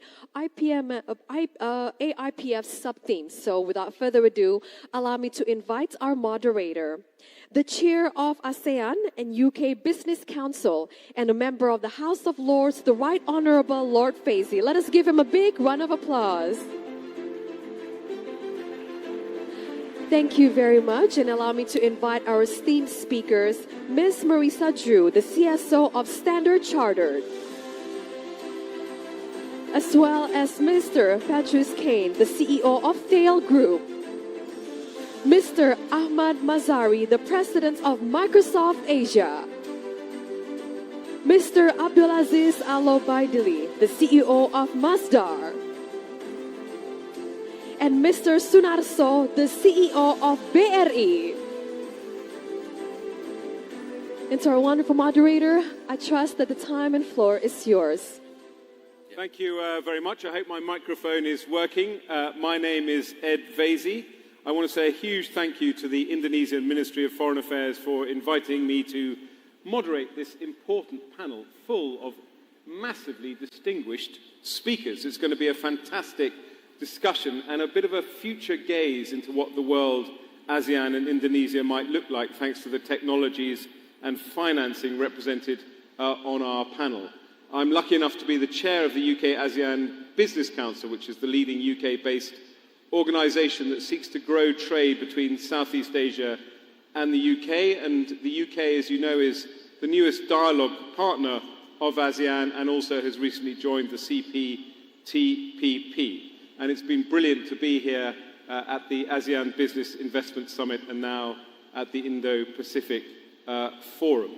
Let me just introduce the panel in more detail. Although you're sitting in a slightly different order to what it says on my paper. But let's start. Marisa Drew, the Chief Sustainability Officer of Standard Chartered. Standard Chartered has been in Southeast Asia for 150 years. Not you, Marisa, but you have been a banker for 35 years working in capital markets. Patrice Kane, the Chairman and CEO of Thales Group, which is a French company. So you'll see a little bit of British-French rivalry, but actually Patrice is keen to point out that the UK is the second biggest investment area for Thales and in many ways is an Anglo-French company. I'm delighted as well to see Ahmed Mazari, who's the president of Microsoft Asia. Microsoft doing some really amazing work in the digital and artificial intelligence space as well. And I'm pleased to say, just to keep bringing it back to Britain, that Ahmed has a house not very far from where I live in London. And then, of course, we've got Abdul Aziz Al-Abadi, the Chief Operating Officer of Masdar, which is a United Arab Emirates government-owned renewable energy company based in Abu Dhabi. I go out to Abu Dhabi and Dubai a lot, and I know a lot about what you are doing in terms of renewable energy, and we're going to talk about that as well. And last, but by no means least, Sunarso, Pak Sunarso, the Chief Executive of Bank Rakyat in Indonesia, one of Indonesia's leading banks, of course, founded more than 125 years ago. Thank you so much, all of you, for being on my panel.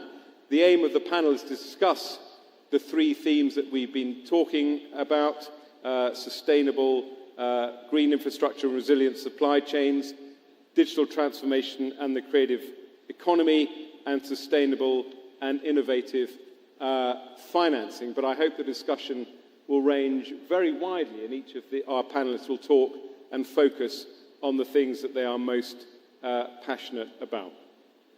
Let me start with Patrice as the Chief Executive of Thales. I'd love to hear a bit about the work that you are doing here in Indonesia, the work that Thales is doing in ASEAN, we spent quite a lot of time before the panel talking about flying taxis.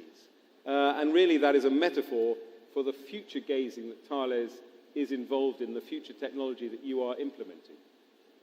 Thank you. That's a good introduction for this first friendly question. So indeed, we have been present for many years in this country. It probably started with our defense activity a while ago. And what we intend to do is really to not only to bring, I would say, best-in-class defense capabilities, but as well to bring technologies, know-how.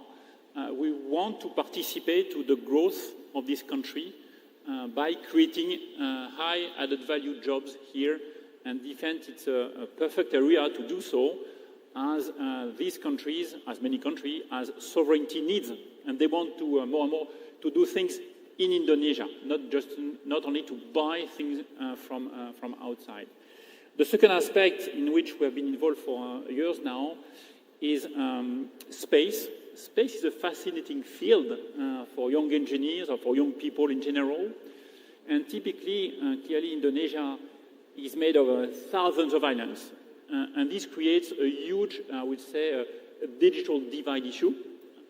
So the only way to connect all these islands all together and to bring resilience to sea cables, clearly it's satellites. And we have delivered several telecommunication satellites in the recent past. And the last one, which has been launched this summer, is going to connect tens of thousands of schools and hospitals all across the islands so that they'll be able to be connected to the internet world. Now, as you mentioned, we have other, I would say, ambitions for this country, and in particular, regarding the creation of the new capital, where, yes, we can bring some unique technologies, and one of them is how do we manage the traffic of flying taxis, of, let's say, unmanned flying objects. We are a world leader in air traffic management, but UTM, unmanned traffic management, is even, I would say, more complex, because you have potentially many more flying objects than, I would say, commercial aircraft. And here again, we have, I say, some unique solution to enable these new technologies, these new services, to come into life, and that's what we ambition for this new capital. But that is, I mean, the new capital is a very, very big subject in Indonesia. It's a very, very exciting project. So what you're saying is there is, to coin a phrase, this incredible kind of blue sky thinking about what a modern 21st century city might look like if you have the opportunity, as it were, to build it from the bottom up. Yeah, but probably we have already started to discuss, again, unique solutions as we start from scratch. One of them is what we call a digital wallet. So how you digitalize your identity. It's already, I would say, in play in some countries, not everywhere, by the way, also for data privacy reasons. But clearly, this could be the case here in Indonesia, so being a bit in advance compared to other countries. So potentially, you will be able to store in a smartphone your digital identity, the equivalent of your passport, of your ID card. Then you can get access very easily to civil service, to your bank accounts, to your diplomas, if you want to get to university. So you could get rid of many paper documents and just use your smartphone to get identified, of course, in a very secure way. I could tell you were looking for your phone then, just to see if you could hold it up and demonstrate the digital wallet. But that's a very good way of me starting my conversation with Sunarso as the chief executive of Bank Rakyat in Indonesia, which, as I said earlier, established in 1895, one of the oldest ASEAN banks, and a great supporter of micro and small businesses in Indonesia. So as we move to talk about this whole issue of digital transformation, if you could just set the scene about the kind of business landscape in Indonesia, the fact that there are so many small businesses and the challenges they face and you face as providing banking services for them. Thank you very much, Edward. This is really interesting because we are just talking about the space and now down to microfinance. Exactly. Based on our experience among the three key subthemes, it is clear that the most relevant concern of Bank Rakyat Indonesia, especially in the context of our focus in serving micro and SMEs in Indonesia, especially in the context of our focus in serving micro and SME in Indonesia, revolve around digital transformation and innovative financing. Why?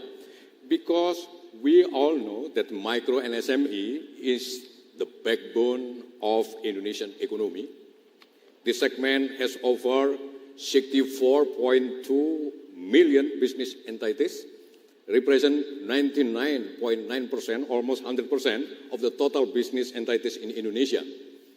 And the most important thing is they employ more than 117 million workers, or 97% of the total labor force is Indonesia.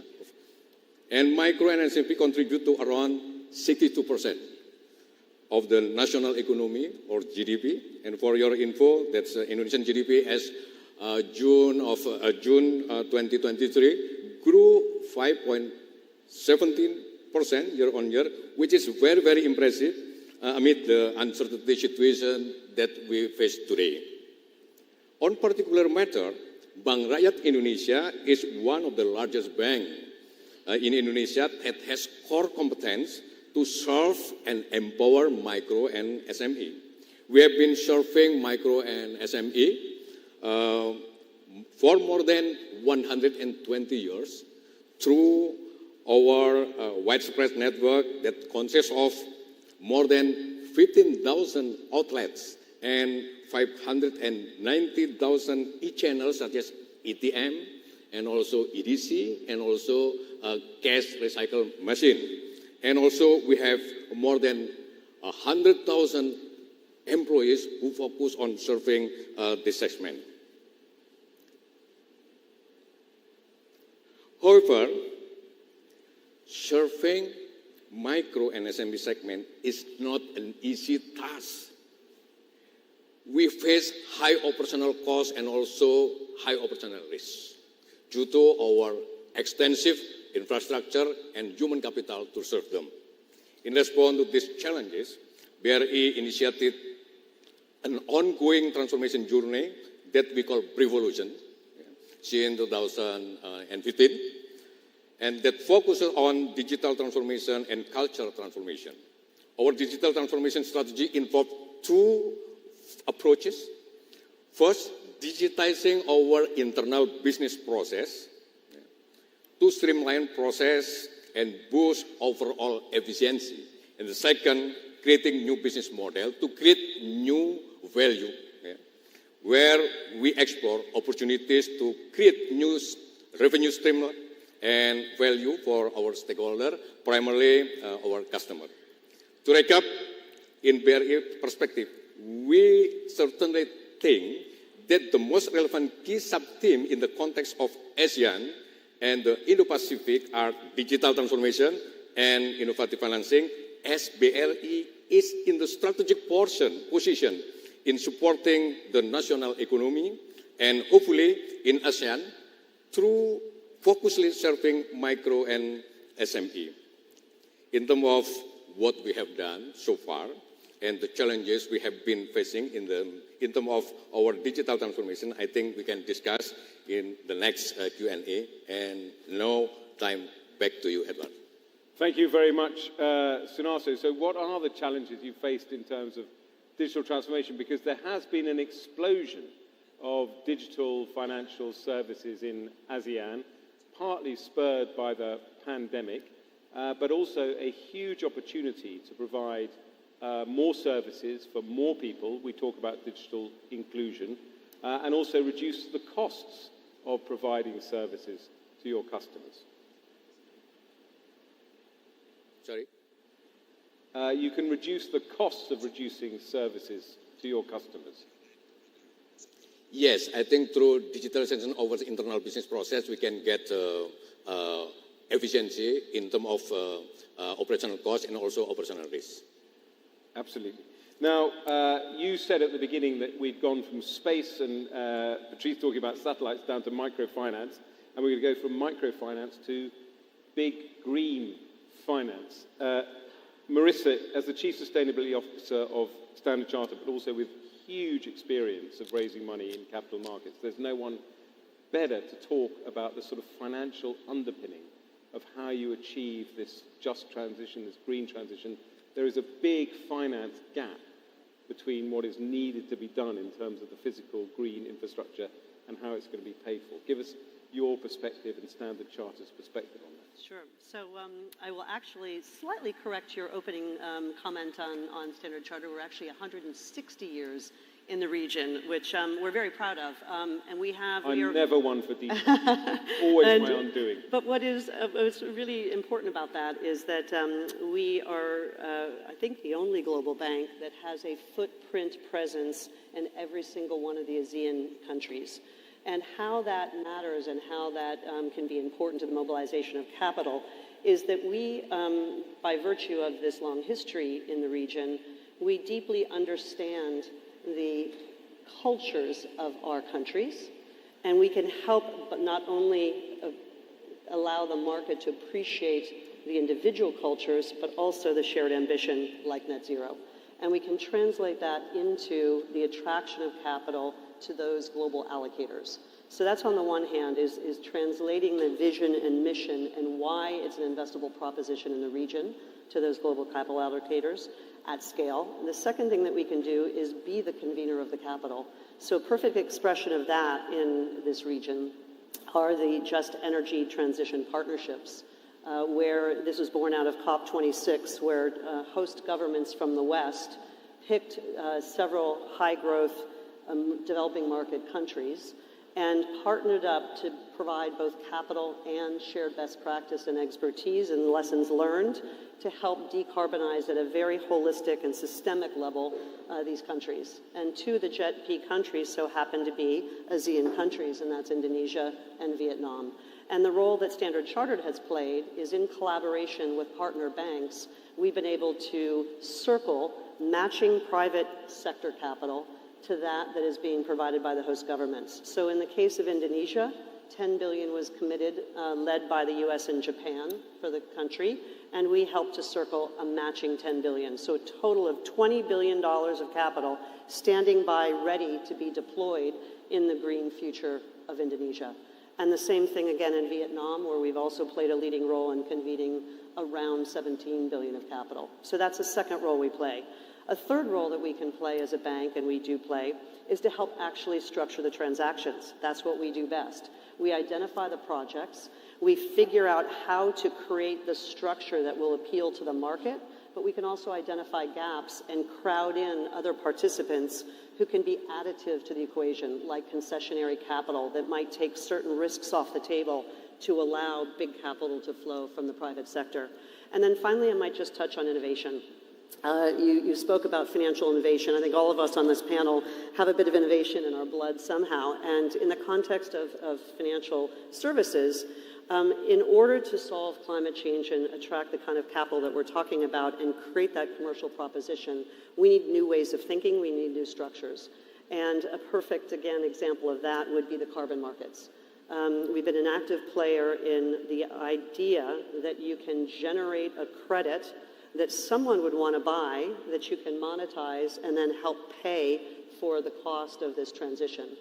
And if we apply that very specifically, getting even more innovative, we've taken the concept of the carbon markets, and now we're applying them to trickier topics, like early decommissioning of coal, which is something that we would like to see happen in the ASEAN region. So what we're helping to structure now is the ability, as you decommission a high carbon emitting sector early, you can create a credit that then you can use to offset perhaps a carbon tax, or you could monetize. And we have been a shareholder and an architect of the CIS alongside other partners in Singapore, which is the carbon exchange, to create transparency, to create a liquid trading market for those credits to be bought and sold. Another application very, very relevant to Indonesia and Southeast Asia, natural capital is such an important component of mitigating climate change. We need healthy oceans, we need strong forests, they sequester carbon, and we need to protect them. Well, we can use financial engineering and financial innovation to think about ways in a private sector, for-profit way to invest in conservation and the natural environment. And that's an early and burgeoning field that we're quite active in. So lots of places, hopefully, that we can make a difference. And one final one, which is in the spirit of collaboration. For us to be able to galvanize this capital at scale, we need really good information, good data. If I'm going to commit to net zero and I'm going to be able to track the emissions that I'm financing, I need to go deep into my countries and my companies and my supply chains and be able to have confidence in those emissions that I'm tracking and reporting on. And I'm going to need partners like Microsoft who are using their data platforms to collaborate with us, in some cases to create things like a common good, a platform that others can use, and in other cases to help us in supply chain finance.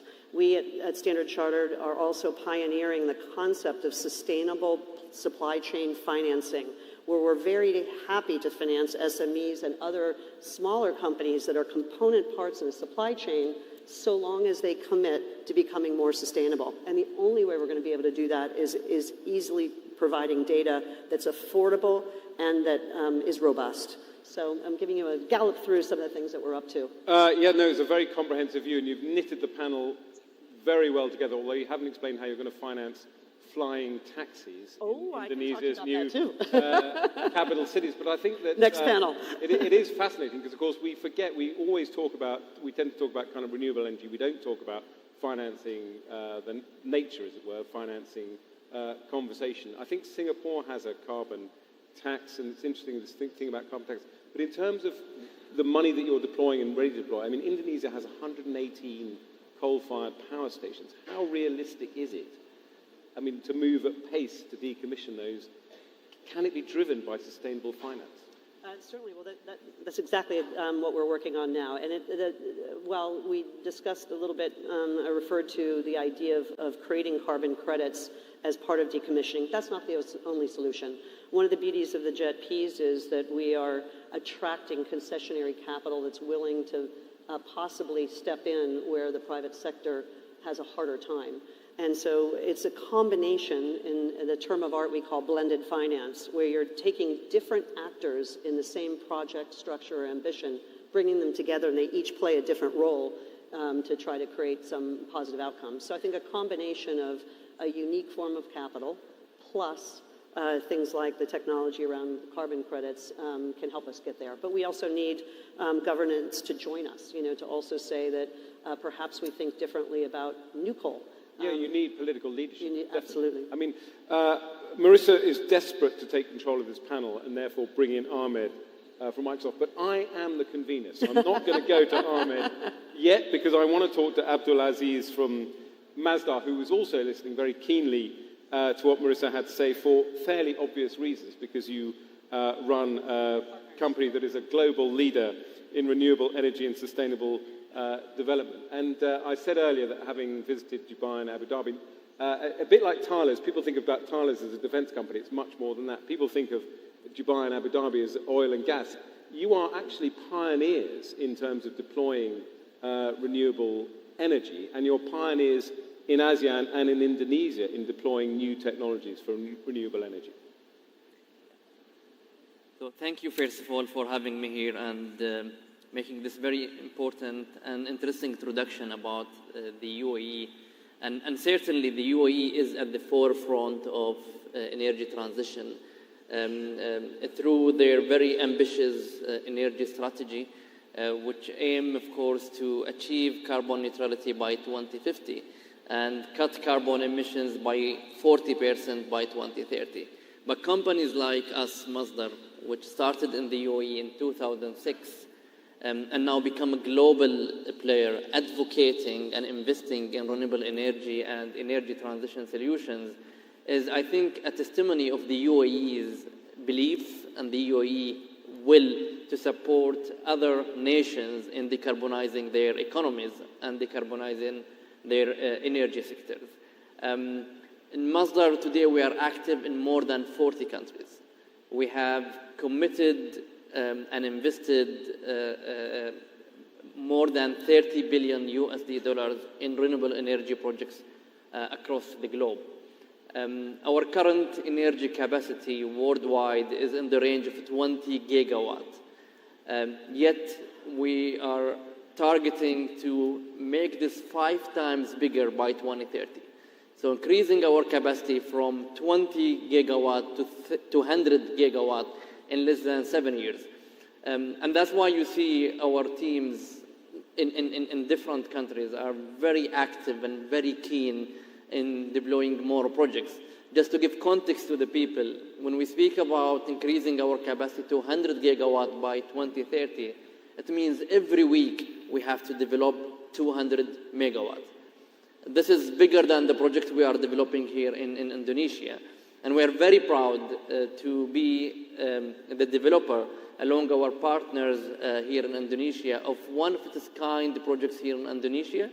It is a floating solar projects in the Cirata Dam. This is the largest solar floating projects here in the region.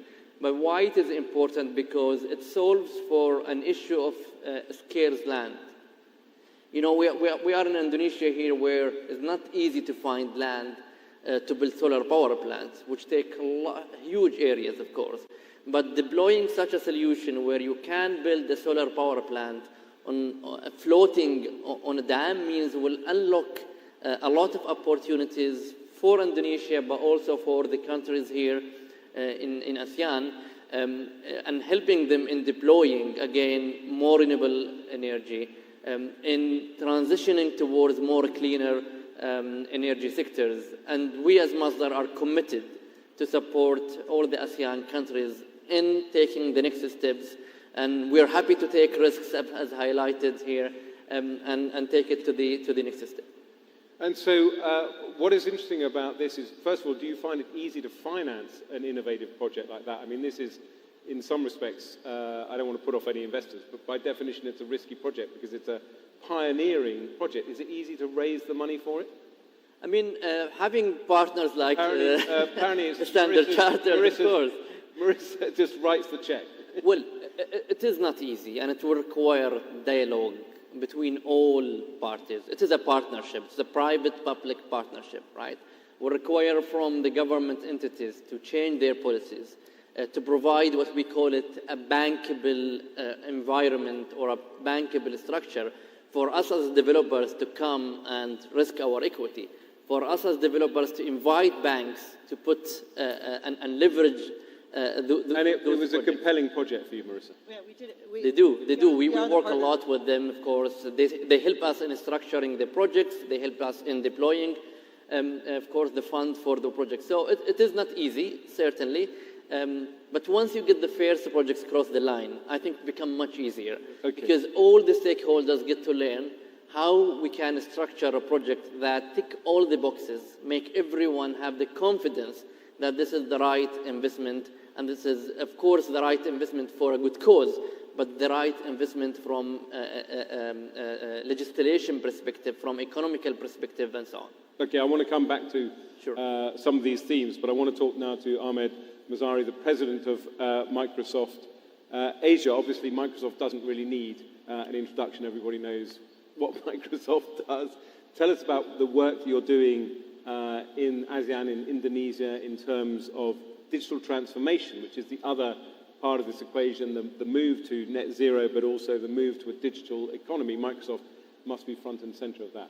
Yeah, no, thank you. Thank you very much for the great introduction. Look, I'm trying to perhaps connect dots, and that may be useful for us to do. You accurately pointed out to 180 coal-fired plants here.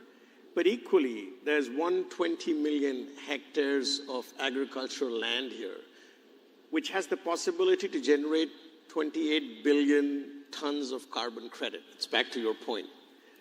Now, that would be humanly impossible to map. And so we're actually working with a startup here called Jejak using AI. And they've just started the journey. So they've absorbed about 14.5 million tons of carbon already. They've planted, I think, that I don't get accused of sharing the wrong data. Marissa will tell you off. About 10 million trees are in the queue as well. So what we're trying to drive is essentially enable enterprises, micro enterprises, to the point that was made earlier, in helping them have access to better data, have access to more agile data, and be able to do stuff that was, like I said, humanly impossible. How do you map 120 million hectares of agricultural land in the country? The other project that we're doing is in the space of water. And why am I talking about water? You know, why are you talking about water? We're talking about water because as a company, we consume a lot of fresh water. Yes. This morning there was an article in the FT about the fact that semiconductors manufacturers are struggling because of the hottest time in our planet. And the reservoirs in Taiwan are down to levels of 11%. What we're trying to do, so we've got two pledges here. First is, as a company, we have pledged to be water neutral, i.e. we will replenish as much clean water as we consume by 2030. Secondly, we're working with companies in ASEAN and Indonesia to essentially track fresh water and to enable their access to a wider population. So I tried to move away from technology and kind of give you examples of GPUs and CPUs, but rather focus on what we think is making progress in society. Well, I think what is so interesting about what you said, having said Microsoft needs no introduction, of course, you don't think, I certainly as a consumer don't think of Microsoft as a data company, and you do actually knit the panel together, because as Marissa was saying, it's difficult for her to finance projects unless she has reliable data. You can supply data to Sonaso's clients, the micro businesses that need great data as well. But I want to develop some of the themes that have emerged from all of your remarks. And I want to return to Patrice, because you said something, not in passing, but you said something in your introduction which I found really interesting, which we haven't really talked about at the various events I've been to here, which is about creating high added value jobs. We talk, to a certain extent, some of these themes are quite abstract, you know, the digital economy, sustainable investment. But what we also mean are new jobs for millions of people in ASEAN, but they're high-skilled jobs. What do you think the challenge is to train people and give people the opportunity to work in these new industries? Well, it really depends on countries we speak. Let's take two extreme examples to illustrate or to try to answer your question. On one hand, you have, I would say, countries like the US, Europe, where we are clearly lacking engineers. And this is becoming a critical resource, if I may say, if we are not able in these countries to produce, quote unquote, more engineers. We will still need, I would say, low added value jobs, if I may say, quote unquote, but clearly the high added value ones, technicians, engineers, researchers, we face a huge, I would say, lack of these kind of resources as of today. At the other extreme, let's take India. India produces, again, quote unquote, between 1 million to 1.5 million engineers per year. It's potentially the largest reservoir in terms of engineers, which is, I would say, able to serve Indian needs or Indian companies, but as well many other tech companies in the world. That's why, by the way, either we rely on India in terms of engineering centers, or we, quote unquote, import, sorry to say so, talents from India to other countries. Now we need to rebalance things. So we need in each and every country to make sure that we produce enough, or we have enough, I would say, engineers, technicians, because we do have many added value jobs to fulfill. So for me, it's not a question of offer. The offering or the offers is there. It's a question really of having the right resources to meet all these required jobs, typically from tech industries.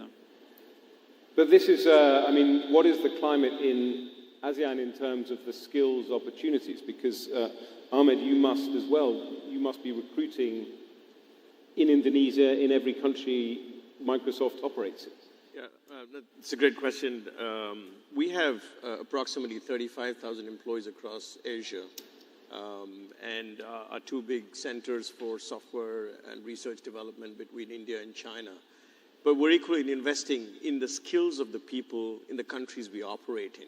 So it might be a number that might jump out as a big one, but we have educated 21 million Indonesians in the last 3 years through the pandemic. We took a pledge globally of investing in skills because we believe the biggest impediment for progress and societal inclusion that we've spoken about will be skills and infrastructure. And in the skilling program, what we're trying to also connect is skill with jobs. So just in the month of July, we upskilled 950,000 people across the world in AI, of which 20,000 people have had jobs to the point that Patrice just made. The current challenge I think we're seeing as an industry, as somebody who is looking for employees, is the education system hasn't yet evolved to a point of skilling for contemporary needs. And I think that is the biggest change that we have to drive with governments and institutions.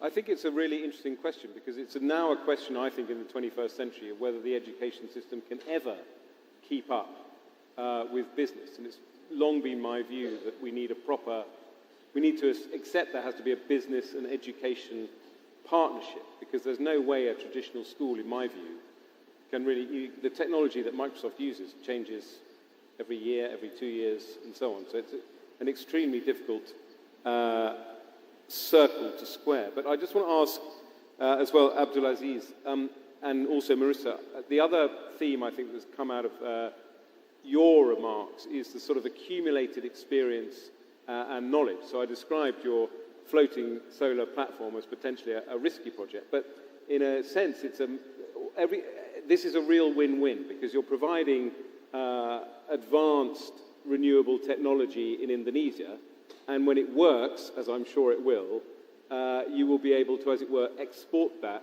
model around the world. And similarly, Marissa, every deal that Standard Chartered is doing is adding to the experience of financing these sustainable projects. So let's start with you, Abdulaziz, on that point. First of all, let me assure you that it will work. In fact, I was on the site yesterday. It's a 3 hours drive from here, and we are just now starting our commissioning and testing to inaugurate the plant and start the commercial operation hopefully next month. So it will work. And certainly there are a lot of learning from such a project and from all the innovative projects which we have deployed across the globe. We invested in the first floating wind farm in the UK, for example. We invested in the first concentrated solar power projects in the UAE in a very dusty sort of region. We now deploying electrical storage batteries in Uzbekistan to support the grid and minimize the investment the government should do in the infrastructure related to the transmission lines and so on. And all of this is, of course, accumulated learning that, one, support those nations to unlock further opportunities, and also support us as a developer, right, to export such solution to other nations where they're facing a similar challenge. It also supports us into going to the next step. So now what is next after the floating, for example, solution for Indonesia? We started discussing cross-country projects where we generate in one country and we export the electricity and have the offtake happening in other country. And we believe that such solutions will solve, it will be a win-win for different nations, but will solve a lot of challenges that today are obstacles towards energy transition at specific countries. So knowledge is wealth, and a lot of companies struggle to quantify this, right? But it is really what keeping us going forward. It knowledge is what also makes people and our clients confident to work with us and give us further opportunities to deliver new projects. And Marissa, you're as it were, you're accumulating knowledge as well in terms of how one finances these projects. And to slightly broaden the point, it's important as well to have a strong regulatory environment here in ASEAN as well to make these investments sustainable. So, touching on a couple of the last comments that were made. First of all, anytime we are financing a new industry or building an asset class, one always starts small, and the first deal is always very hard. You know, you don't know what you're doing because you've never done it before, and you're working your way through it, and you'll hit hurdles, and you knock them down, and you reach the next one, and you reach the next one. But when you get it over the line, then that is enormously valuable information that you replicate. And you not only replicate it, but you do it bigger next time. And to your skills point, the Chirata project is going to create 800 jobs, 800 new energy jobs. Linking that back to your question about skills, yeah. On skills, the inverse of that is the number of people that are employed in the coal industry. So as we seek to decommission coal, we are going to need to retrain those people in those jobs of the future. So we are very mindful as we're providing finance, and we talk about the notion of a just transition. The just bit is ensuring that we are creating these sustainable jobs for the future. So that's always at the back of our mind, thinking, how do we take humans and redeploy them just as we're redeploying capital from brown to green? We're doing the same thing on the job side. Final point I would make is to your question on government participation. The Chirata project is an example. We need to work in close partnership with the government. In some cases, we need to change laws because they don't provide for the type of structure that we need or the type of equity participation. In other cases, it might be facilitating a permitting process so that we can get through the system faster. You know, but these are all the things that you work through as you're working on a project. But the beautiful thing about ASEAN collaboration is not only we talk about replicating it and doing it bigger next time, we talk about using that as a model to bring to another country. And I think that's the power of this collection of countries, because some of the starting points are very similar. Different nuances in each country, but the issues, whether it's coal dependency or what have you, are similar, or topography or those sorts of things. And that's shared value. Yeah, I'm a politician, and I haven't really brought politics into this discussion. I'm not going to, but it is important to remember, and it's interesting coming from the UK. We have our own issues. The other FT article in the Financial Times today is about the water stress suffered by in the UK. So those of you who visit the UK regularly and see it raining all the time, actually, we have to invest in our infrastructure. And politics does get in the way. There's a vote in our parliament this week on whether to make it easier to build onshore wind farms. And it's a traditional political position in the UK to be opposed to onshore wind farms. So politics always, and your point, Marissa, is a really well-made point, because it's not laziness, as it were, that necessarily keeps 118 coal-fired power stations going, and it's not even necessarily the money it costs to decommission. There are real jobs in those industries, and you've got to make that human capital transition as well. I want to Sunaso whether, if Sunaso is able to just comment on how you see, when Marissa talks about changing laws, the climate for starting small businesses in Indonesia, giving people the opportunity, as it were, to pursue their projects in the digital environment you're creating. I think this question is really relevant to what we have done to ensure wider financial access for underserved population, I think. Yes. You mean underserved population? Yes. It is very huge potential. Exactly. Yeah. They used to have limited access to financial services, especially from formal financial institutions. In 2019, ultra-micro segment comprised approximately 65 million micro business unit, of which around 14 million ultra micro business have not had access to funding at all. Exactly. Either from formal or informal sources. Some of the factors that contribute to this situation, including unequal service coverage from the formal financial institution outlet, and the role of financial agent that was not yet optimized to provide financial services. Based on our internal research, ultra micro customers usually familiar with digital platform using their gadget, but they have limited knowledge of financial product platform, on financial product beyond saving account due to the low financial literacy. So I think the most important thing is how to increasing the level of literation of financial literation.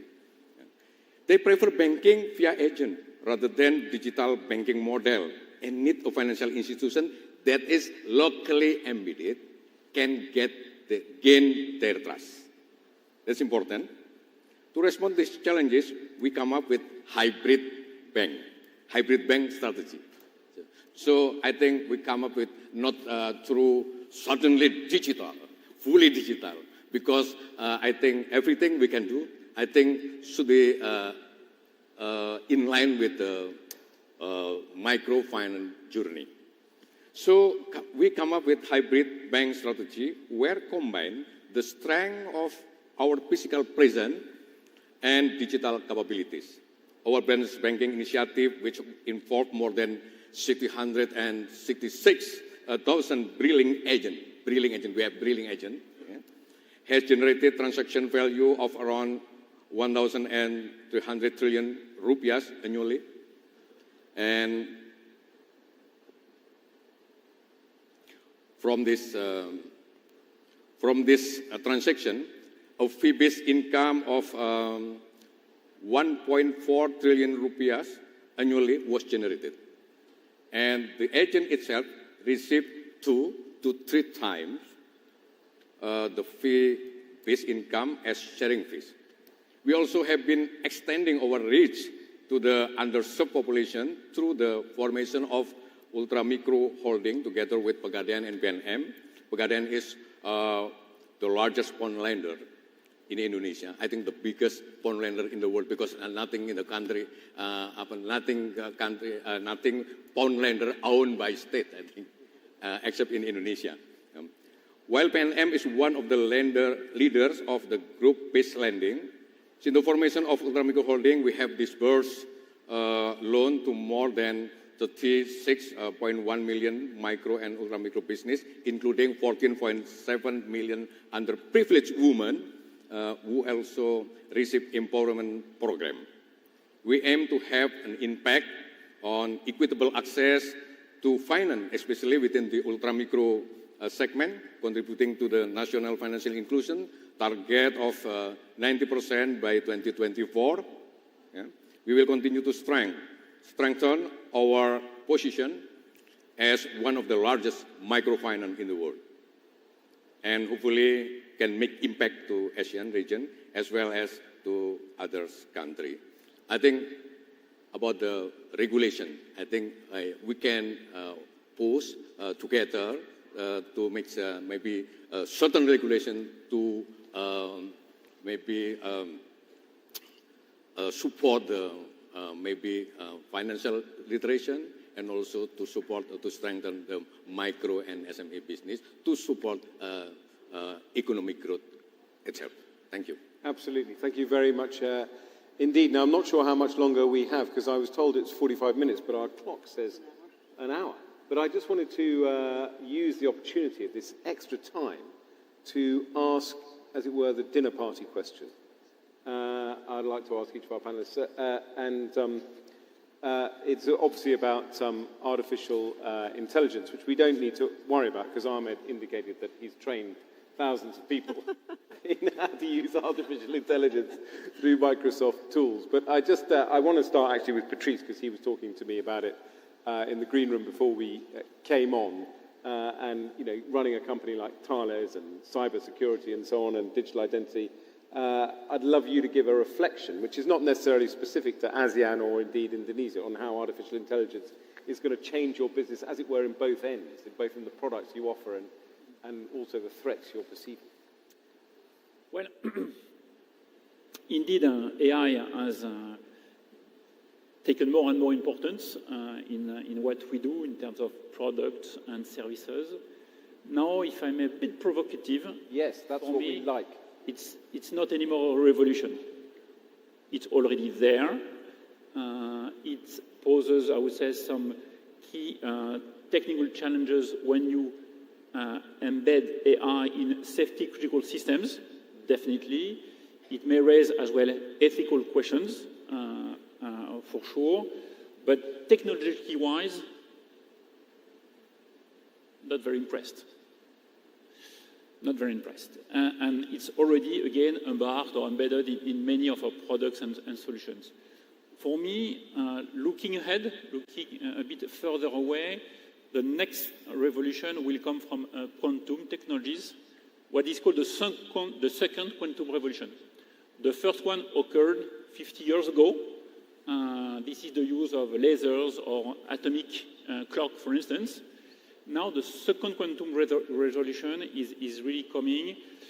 And if I explain it in simple terms, is how you use, I would say, the properties of the matter at individual particles, like photons, atoms, and so on and so forth,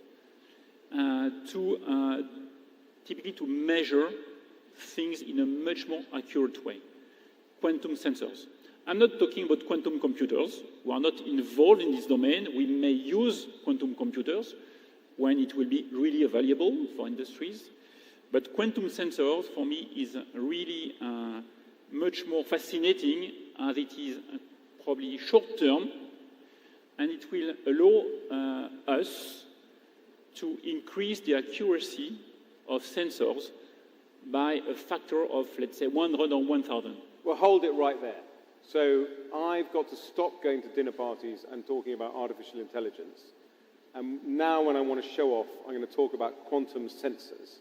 And the first thing anyone at the dinner party is going to say is, well, what is the benefit of accurately measuring something 100,000 more accurately? Give an example. Cancer. Ah. Cancer. You use... So healthcare. Yes. You use, I would say, the most advanced generation of MRI. It measures what it measures. Sorry for the sentence. It measures what it measures. Let's imagine that tomorrow you may measure something with 100 more accuracy. So you will detect things that the most advanced MRI cannot detect as of today. Brilliant. So you will be able to detect diseases that you just don't know, or diseases far more in advance compared to what you can detect as of today. Brilliant. Okay, this is not the Patrice show, though, so we're going to get Ahmed a look in, because you were nodding along. Quantum sensors, is that what we should be talking about now, or...? The topics in the program here about financial sustainability, digital opportunity. I've gone off topic, and what I've gone for is one interesting idea from each of you. So he's set the bar very high with quantum sensors. Yeah. I want to be more pragmatic here. I think about technology evolution as still a very linear progression. While it might sound as if we've gone through quantum. Quantum is still, a generation out. I wish we could predict it. But I think fundamentally we believe that AI could enable many aspects of life where we have deep capacity challenges in the world. Yes. Think about the notion of healthcare. Absolutely. 275,000 mothers die at childbirth, right? And 2.7 million kids die before the age of 5 weeks. They're not even 5 weeks old. A lot of it is just the fact that our healthcare systems are deficient. They do not have the capacity. and therefore the ability to provide the right progress during the progress of pregnancy, to offer the right medical support. We believe AI will create immense capacity in the healthcare system. I'm not even going to cancer yet. I'm just still talking fundamentally. 5 million children, adults die of malaria. We're still trying to crack the code on how to find the right vaccine. AI could accelerate that. If you look at education, in Africa, the average attendance in schools by teachers is 3.5 days, limited by capacity and distances that people have to travel. Our thought is that we could get into a world where every student could have a bot which is on their phone or their tablet or their laptop. So I think the advantage is, we're still at the initial journey of exploring the possibilities. For it, skilling is important, we spoke about, but equally infrastructure is very critical. So in Indonesia, where we are now, we're bringing in a data center shortly. We announced it in 2021. It has the potential to create 60,000 jobs. Back to the skills point, yeah. Back to the skills point. So I think as we look at the journey and the opportunity, we are at this stage doing small proofs of concept. We are exploring opportunities in healthcare, education, creativity, business process, in banking. And we see the possibility of creating more financial inclusion and productivity in the economy. Just in Indonesia, we believe that it could unlock up to 250 billion over the next several years. 250 billion of additional productivity? Of additional productivity through AI. Wow, fantastic. Abdulaziz, you've already set the bar quite high with a floating solar farm. Is there any other particular kind of technology that you think is going to be transformative coming along? Speaking about artificial intelligence in specific, I think it will support us in the operations of such a plant, right? It will allow us to have plants that are more reliable, more resilient. By analyzing data, you could, for example, predict failures ahead of time and then avoid those failures to happen. And that's not specific for the renewable energy, but for all the I would say energy technologies. AI certainly will... You can also monitor energy usage. And so exactly, you could even understand, forecast your, for example, sun radiation, wind, correlate this with the demand behavior of the consumers and come up with when really I should maximize or when I should sell my electricity, at what tariff should I bid my electricity in a power market and so on. So data is power, and having the right algorithm that will allow you to utilize it in the right way certainly will make the feasibility of renewable energy even further, even better, I would say. Yeah. Marissa, as the person who makes all of this tick by supporting all of these panelists with your financing skills, what's your take either on artificial intelligence or the innovative tech on the way? Well, maybe they're interlinked, because an area that we just today, much like trying to solve cancer, that we really don't fundamentally understand in a robust enough way is interlinkages in the natural environment. So the biodiversity equation, fragile ecosystems, interdependencies. If you have one intervention over here, what does it do for the environment over there? I remember a world where the great solution to wean ourselves off fossil fuels was to go to ethanol. And we all jumped into ethanol as our fuel source. Planted corn, which is a monocrop, which supplanted other crops, was disastrous for biodiversity. And we learned from that because we didn't really understand what the downstream effects were going to be. I think with some of this predictive AI, sensor technology will be much better able to understand if you do something over here, what the effects are going to be over there. And we don't have a lot of time because the loss of our natural capital is heading in an alarming pace. And if we can actually understand what are the interventions that in that 80-20 rule are going to make a difference, that would be a pretty exciting place. I do want to sound the note of caution. Maybe that's, given that I work for a regulated entity, around the concerns that I have about AI and where it's headed is a little bit on privacy. As a regulated entity, we have a fiduciary obligation to protect the capital of those who deposit money with us, those whose identities are tied to the capital that we are lending against.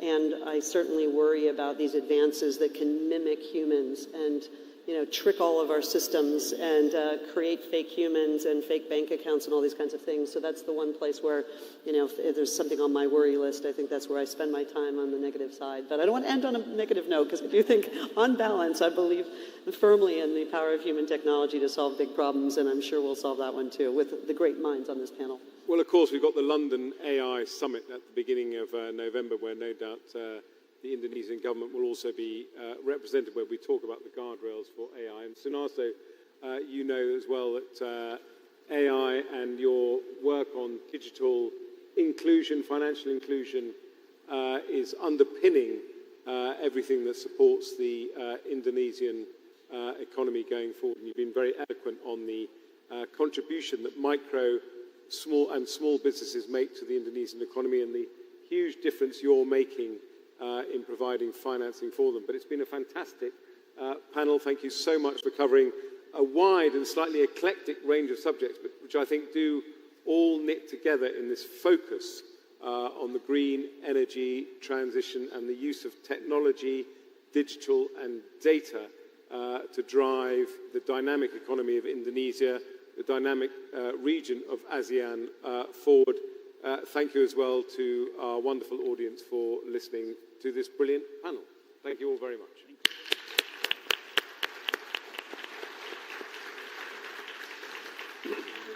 Thank you very much to our moderator for wonderfully moderating this illuminating session. And thank you very much to all of our esteemed speakers for sharing the great insights, expertise, and time with all of us. And I hope everyone has gained incredible insights from them. And ladies and gentlemen, as we have come to the end of the first day of our session here today, I'd like to once again, on behalf of our organizers, extend our profound gratitude and sincere thanks to everyone for your participation and for your attendance here today.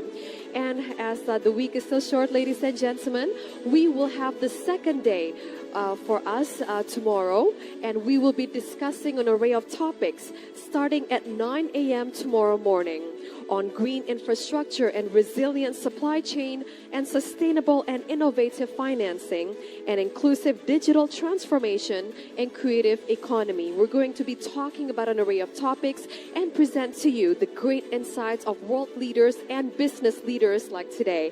And ladies and gentlemen, once again, let us give all of us here the biggest round of applause. Thank you so much, everyone, and we'll see you tomorrow bright and early at 9 a.m. Terima kasih. Wassalamualaikum warahmatullahi wabarakatuh. Thank you.